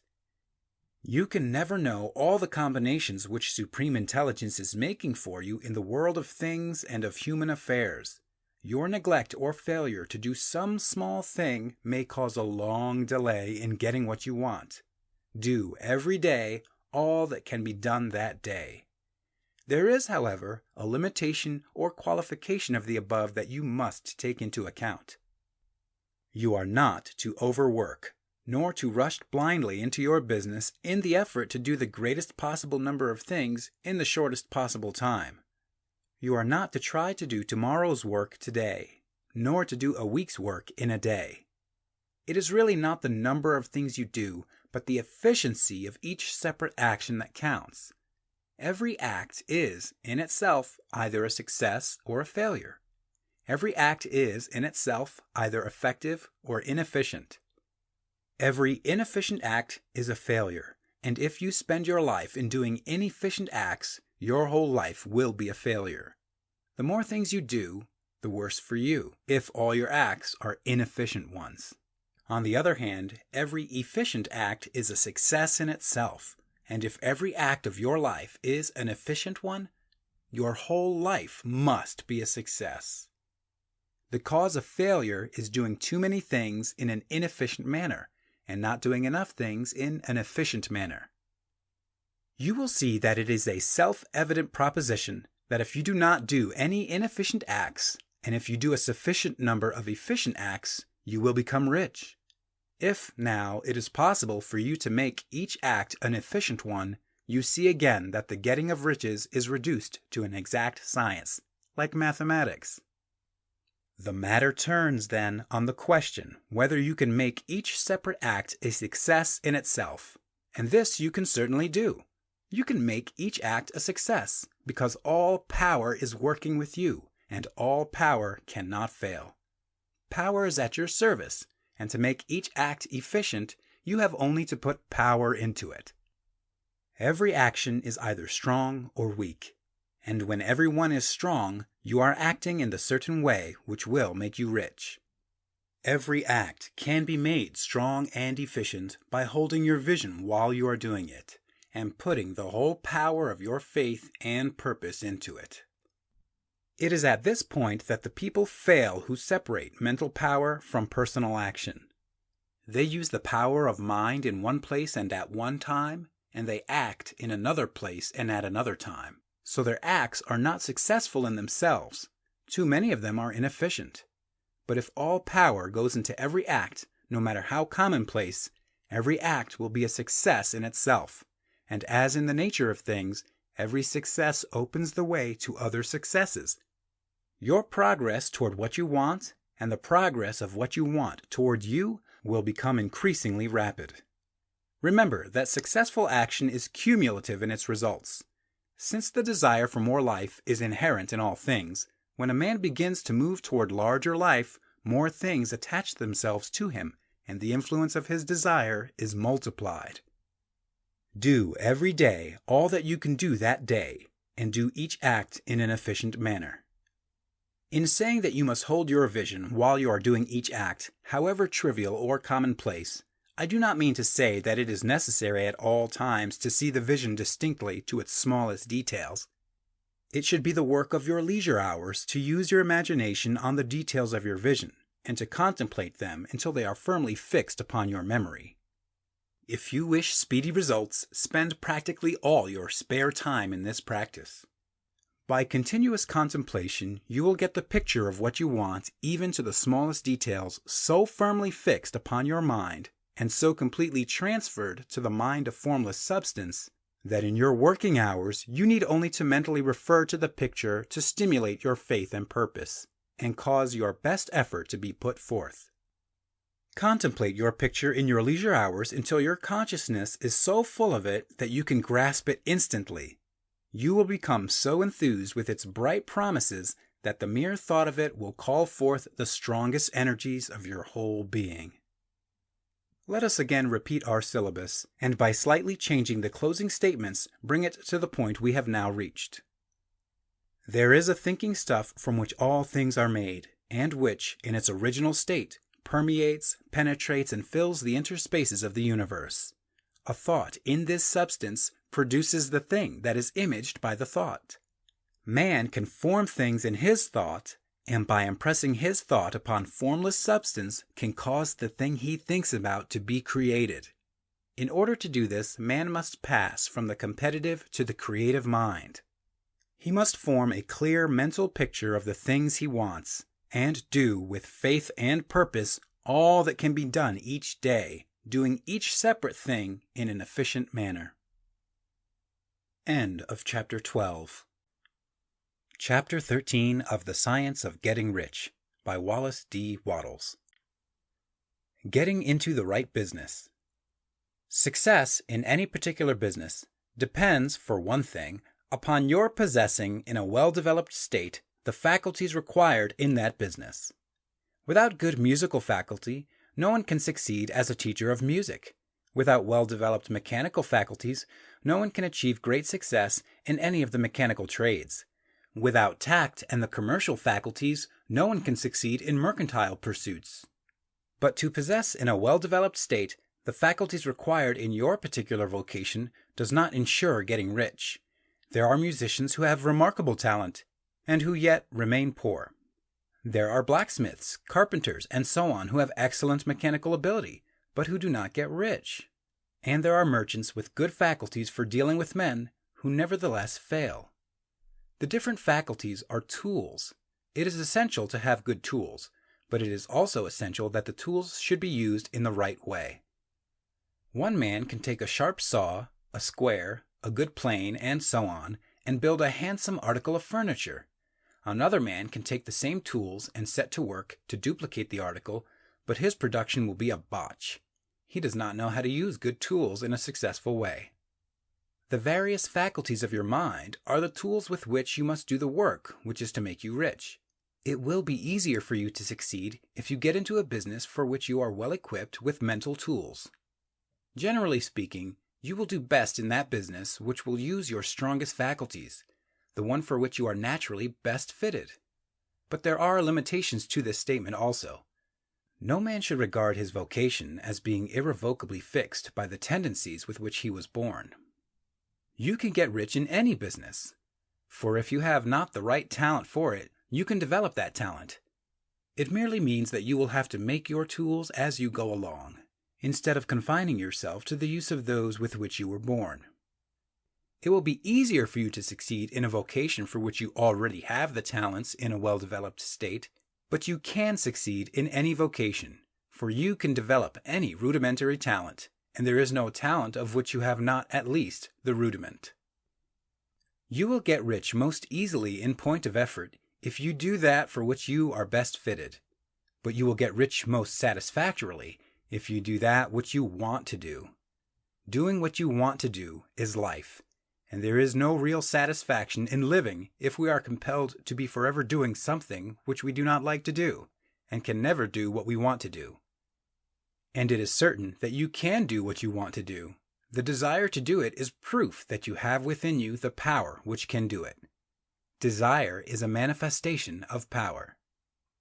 The desire to play music is the power which can play music, seeking expression and development.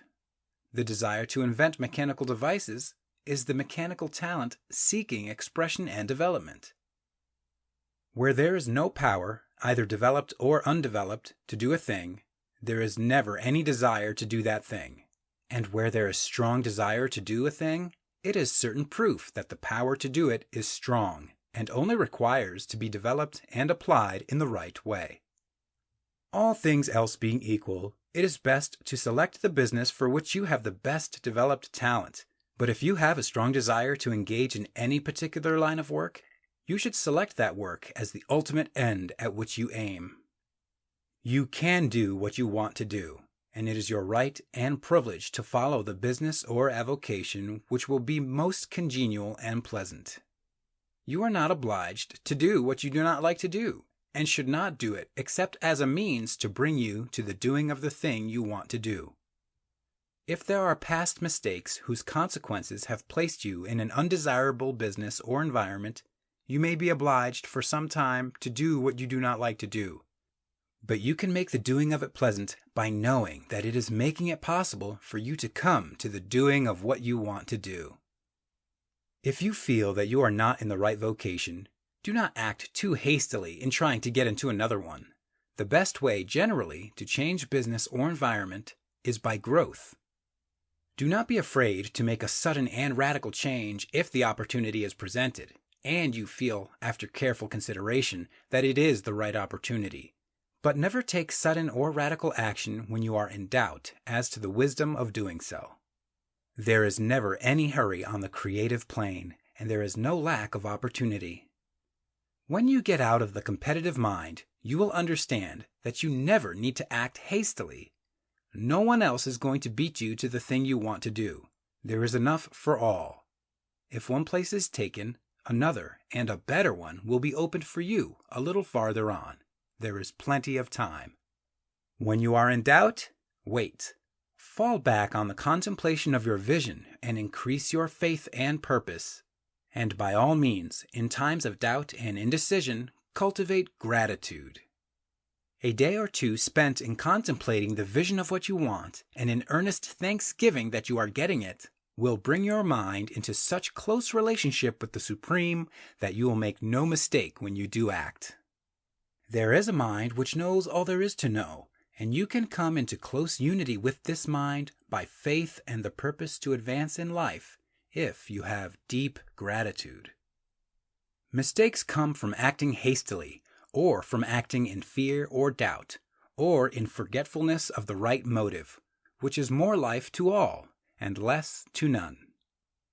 As you go on in the certain way, opportunities will come to you in increasing number, and you will need to be very steady in your faith and purpose, and to keep in close touch with the All-Mind by reverent gratitude. Do all that you can do in a perfect manner every day, but do it without haste, worry, or fear. Go as fast as you can, but never hurry. Remember that in the moment you begin to hurry, you cease to be a creator and become a competitor. You drop back upon the old plane again. Whenever you find yourself hurrying, call a halt. Fix your attention on the mental image of the thing you want and begin to give thanks that you are getting it. The exercise of gratitude will never fail to strengthen your faith and renew your purpose. End of Chapter 13. Chapter 14 of The Science of Getting Rich by Wallace D Wattles. The Impression of Increase.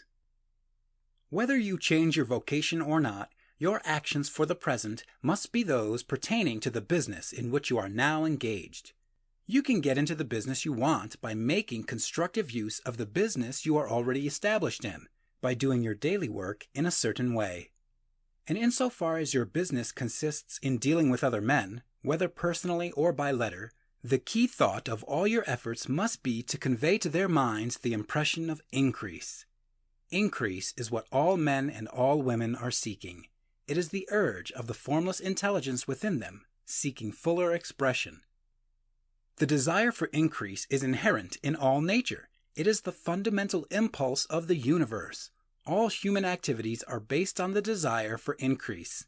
People are seeking more food, more clothes, better shelter, more luxury, more beauty, more knowledge, more pleasure, increase in something, more life. Every living thing is under this necessity for continuous advancement. Where increase of life ceases, dissolution and death set in at once. Man instinctively knows this, and hence he is forever seeking more. This law of perpetual increase is set forth by Jesus in the parable of the talents. Only those who gain more retain any. From him who hath not shall be taken away even that which he hath. The normal desire for increased wealth is not an evil or a reprehensible thing. It is simply the desire for more abundant life. It is aspiration. And because it is the deepest instinct of their natures, all men and women are attracted to him who can give them more of the means of life. In following the certain way, as described in the foregoing pages, you are getting continuous increase for yourself, and you are giving it to all with whom you deal.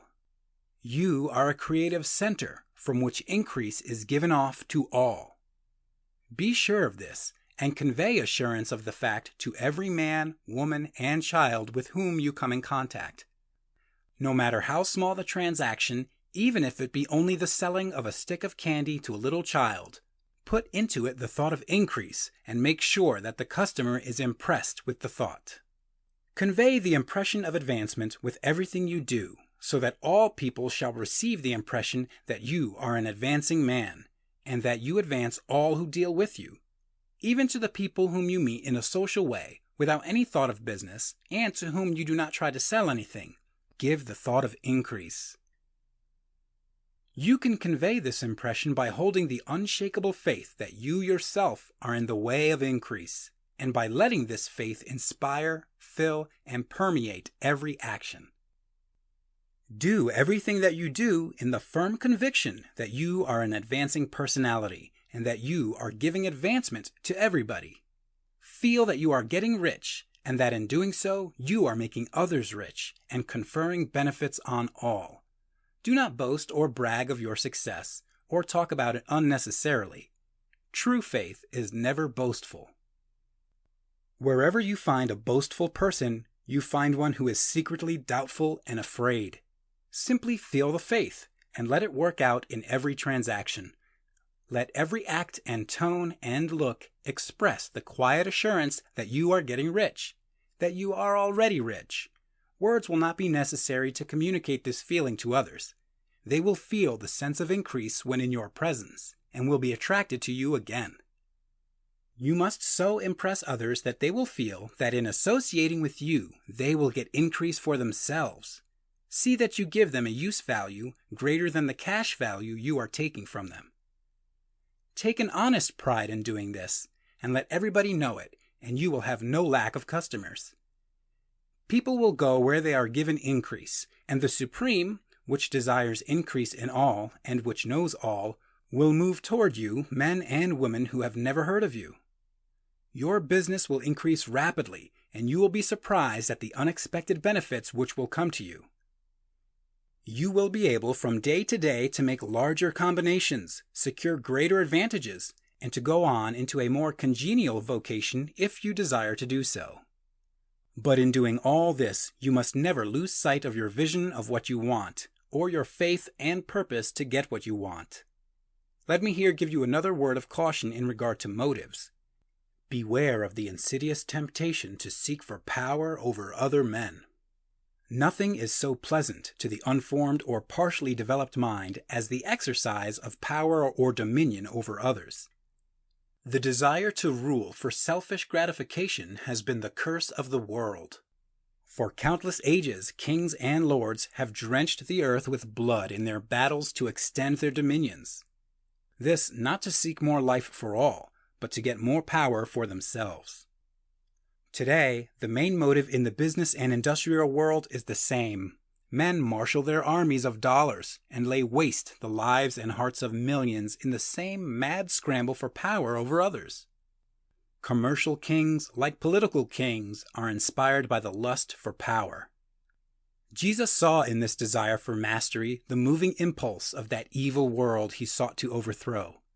Read the 23rd chapter of Matthew and see how he pictures the lust of the Pharisees to be called master, to sit in the high places, to domineer over others, and to lay burdens on the backs of the less fortunate.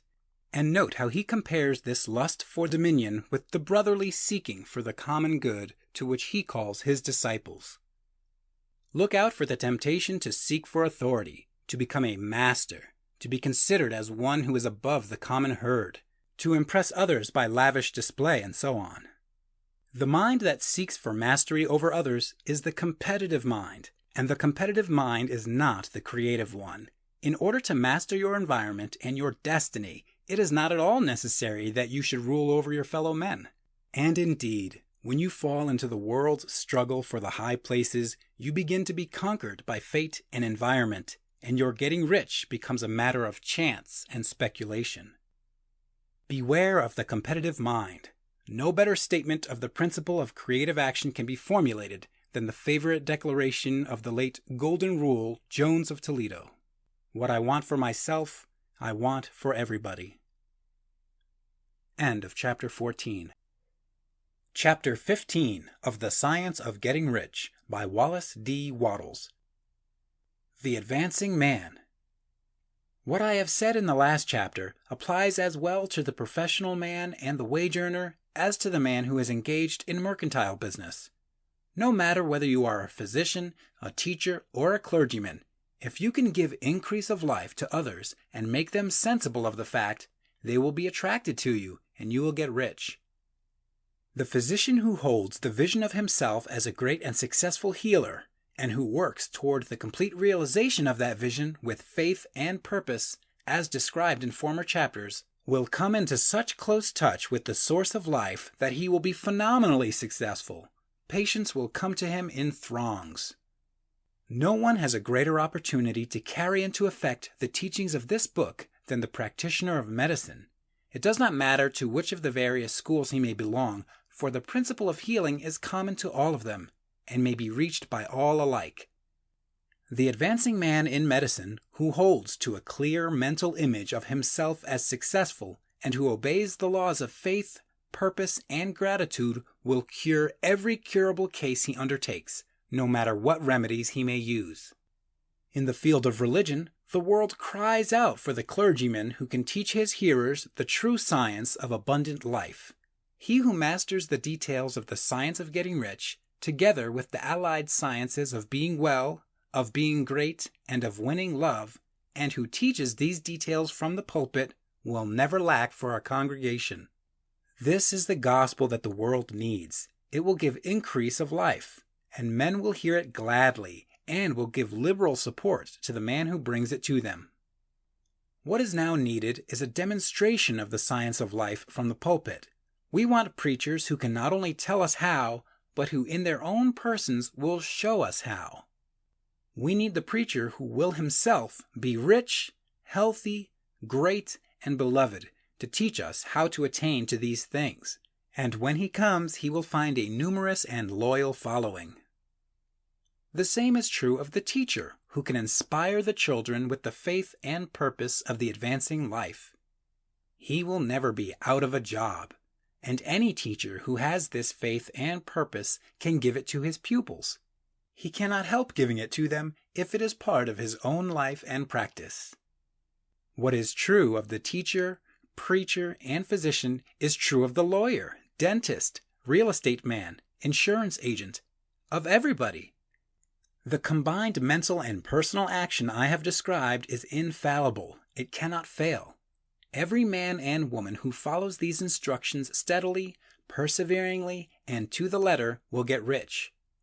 The law of the increase of life is as mathematically certain in its operation as the law of gravitation. Getting rich is an exact science. The wage earner will find this as true of his case as of any of the others mentioned.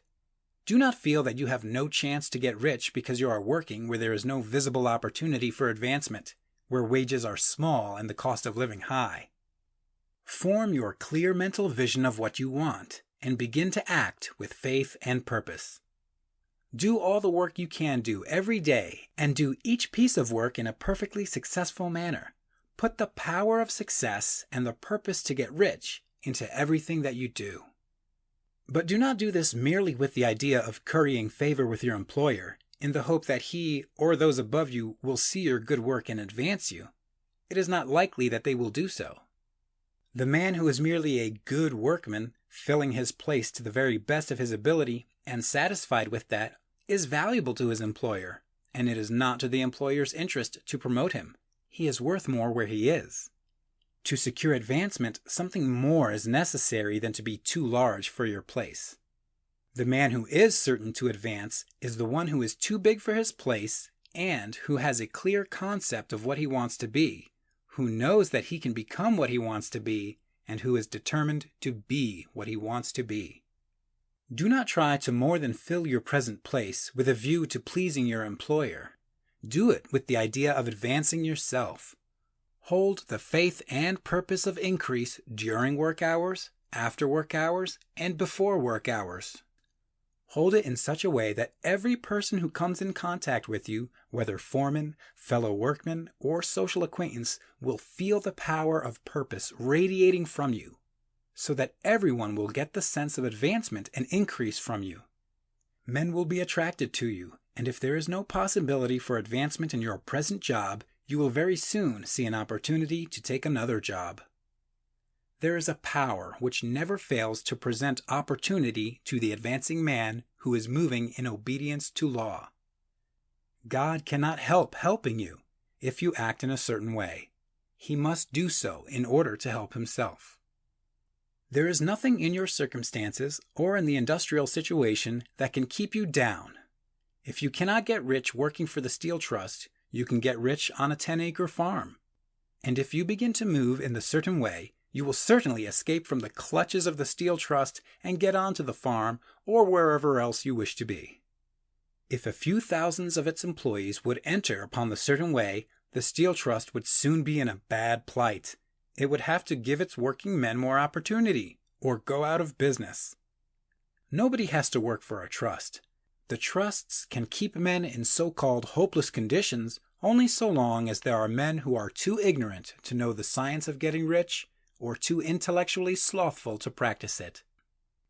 Begin this way of thinking and acting, and your faith and purpose will make you quick to see any opportunity to better your condition. Such opportunities will speedily come, for the Supreme, working in all and working for you, will bring them before you. Do not wait for an opportunity to be all that you want to be. When an opportunity to be more than you are now is presented and you feel impelled toward it, take it. It will be the first step toward a greater opportunity. There is no such thing possible in this universe as a lack of opportunities for the man who is living the advancing life. It is inherent in the constitution of the cosmos that all things shall be for him and work together for his good. And he must certainly get rich if he acts and thinks in the certain way. So let wage-earning men and women study this book with great care and enter with confidence upon the course of action it prescribes. It will not fail. End of Chapter 15. Chapter 16 of The Science of Getting Rich by Wallace D Wattles. Some cautions and concluding observations. Many people will scoff at the idea that there is an exact science of getting rich, holding the impression that the supply of wealth is limited. They will insist that social and governmental institutions must be changed before even any considerable number of people can acquire a competence. But this is not true. It is true that existing governments keep the masses in poverty, but this is because the masses do not think and act in the certain way. If the masses begin to move forward as suggested in this book, neither governments nor industrial systems can check them. All systems must be modified to accommodate the forward movement. If the people have the advancing mind, have the faith that they can become rich, and move forward with the fixed purpose to become rich, nothing can possibly keep them in poverty. Individuals may enter upon the certain way at any time and under any government and make themselves rich. And when any considerable number of individuals do so under any government, they will cause the system to be so modified as to open the way for others. The more men who get rich on the competitive plane, the worse for others. The more who get rich on the creative plane, the better for others. The economic salvation of the masses can only be accomplished by getting a large number of people to practice the scientific method set down in this book and become rich. These will show others the way and inspire them with a desire for real life, with the faith that it can be attained, and with the purpose to attain it. For the present, however, it is enough to know that neither the government under which you live nor the capitalistic or competitive system of industry can keep you from getting rich. When you enter upon the creative plane of thought, you will rise above all these things and become a citizen of another kingdom. But remember that your thought must be held upon the creative plane. You are never for an instant to be betrayed into regarding the supply as limited, or into acting on the moral level of competition. Whenever you do fall into old ways of thought, correct yourself instantly, for when you are in the competitive mind, you have lost the cooperation of the mind of the whole. Do not spend any time in planning as to how you will meet possible emergencies in the future, except as the necessary policies may affect your actions today. You are concerned with doing today's work in a perfectly successful manner, and not with emergencies which may arise tomorrow. You can attend to them as they come. Do not concern yourself with questions as to how you shall surmount obstacles which may loom upon your business horizon, unless you can see plainly that your course must be altered today in order to avoid them. No matter how tremendous an obstruction may appear at a distance, you will find that if you go on in the certain way, it will disappear as you approach it, or that a way over, through, or around it will appear. No possible combination of circumstances can defeat a man or woman who is proceeding to get rich along strictly scientific lines. No man or woman who obeys the law can fail to get rich, any more than one can multiply 2 by 2 and fail to get 4. Give no anxious thought to possible disasters, obstacles, panics, or unfavorable combinations of circumstances. It is time enough to meet such things when they present themselves before you in the immediate present, and you will find that every difficulty carries with it the wherewithal for its overcoming. Guard your speech. Never speak of yourself, your affairs, or of anything else in a discouraged or discouraging way. Never admit the possibility of failure, or speak in a way that infers failure as a possibility. Never speak of the times as being hard, or of business conditions as being doubtful. Times may be hard and business doubtful for those who are on the competitive plane, but they can never be so for you. You can create what you want, and you are above fear. When others are having hard times and poor business, you will find your greatest opportunities. Train yourself to think of and to look upon the world as a something which is becoming, which is growing, and to regard seeming evil as being only that which is undeveloped. Always speak in terms of advancement. To do otherwise is to deny your faith, and to deny your faith is to lose it. Never allow yourself to feel disappointed. You may expect to have a certain thing at a certain time, and not get it at that time, and this will appear to you like failure. But if you hold to your faith, you will find that the failure is only apparent. Go on in the certain way, and if you do not receive that thing, you will receive something so much better that you will see that the seeming failure was really a great success. A student of this science had set his mind on making a certain business combination, which seemed to him at the time to be very desirable, and he worked for some weeks to bring it about. When the crucial time came, the thing failed in a perfectly inexplicable way. It was as if some unseen influence had been working secretly against him.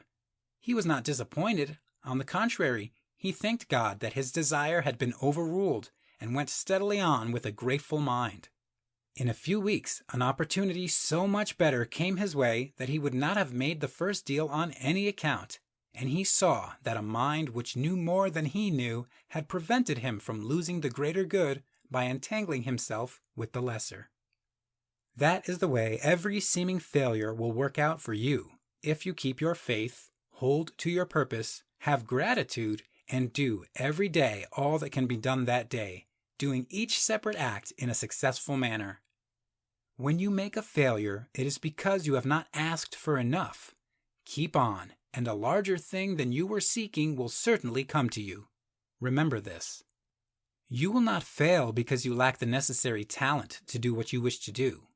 If you go on as I have directed, you will develop all the talent that is necessary to the doing of your work. It is not within the scope of this book to deal with the science of cultivating talent, but it is as certain and simple as the process of getting rich.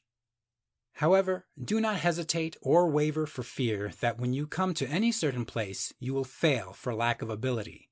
Keep right on, and when you come to that place, the ability will be furnished to you. The same source of ability which enabled the untaught Lincoln to do the greatest work in government ever accomplished by a single man is open to you. You may draw upon all the mind there is for wisdom to use in meeting the responsibilities which are laid upon you. Go on in full faith. Study this book. Make it your constant companion until you have mastered all the ideas contained in it. While you are getting firmly established in this faith, you will do well to give up most recreations and pleasures, and to stay away from places where ideas conflicting with these are advanced in lectures or sermons. Do not read pessimistic or conflicting literature, or get into arguments upon the matter. Do very little reading outside of the writers mentioned in the preface. Spend most of your leisure time in contemplating your vision, and in cultivating gratitude, and in reading this book. It contains all you need to know of the science of getting rich, and you will find all the essentials summed up in the following chapter. End of Chapter 16.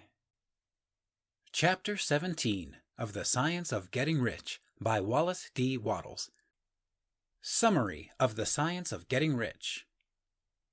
There is a thinking stuff from which all things are made, and which, in its original state, permeates, penetrates, and fills the interspaces of the universe.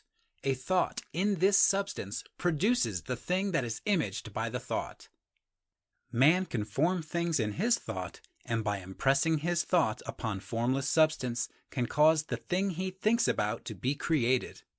In order to do this, man must pass from the competitive to the creative mind. Otherwise, he cannot be in harmony with the formless intelligence, which is always creative and never competitive in spirit. Man may come into full harmony with the formless substance by entertaining a lively and sincere gratitude for the blessings it bestows upon him. Gratitude unifies the mind of man with the intelligence of substance, so that man's thoughts are received by the formless. Man can remain upon the creative plane only by uniting himself with the formless intelligence through a deep and continuous feeling of gratitude. Man must form a clear and definite mental image of the things he wishes to have, to do, or to become, and he must hold this mental image in his thoughts while being deeply grateful to the Supreme that all his desires are granted to him. The man who wishes to get rich must spend his leisure hours in contemplating his vision and in earnest thanksgiving that the reality is being given to him. Too much stress cannot be laid on the importance of frequent contemplation of the mental image, coupled with unwavering faith and devout gratitude. This is the process by which the impression is given to the formless and the creative forces set in motion. The creative energy works through the established channels of natural growth and of the industrial and social order. All that is included in his mental image will surely be brought to the man who follows the instructions given above and whose faith does not waver. What he wants will come to him through the ways of established trade and commerce. In order to receive his own when it shall come to him, man must be active, and this activity can only consist in more than filling his present place. He must keep in mind the purpose to get rich through the realization of his mental image, and he must do every day all that can be done that day, taking care to do each act in a successful manner. He must give to every man a use value in excess of the cash value he receives, so that each transaction makes for more life. And he must so hold the advancing thought that the impression of increase will be communicated to all with whom he comes in contact. The men and women who practice the foregoing instructions will certainly get rich, and the riches they receive will be in exact proportion to the definiteness of their vision, the fixity of their purpose, the steadiness of their faith, and the depth of their gratitude. End of Chapter 17. End of The Science of Getting Rich by Wallace D Wattles.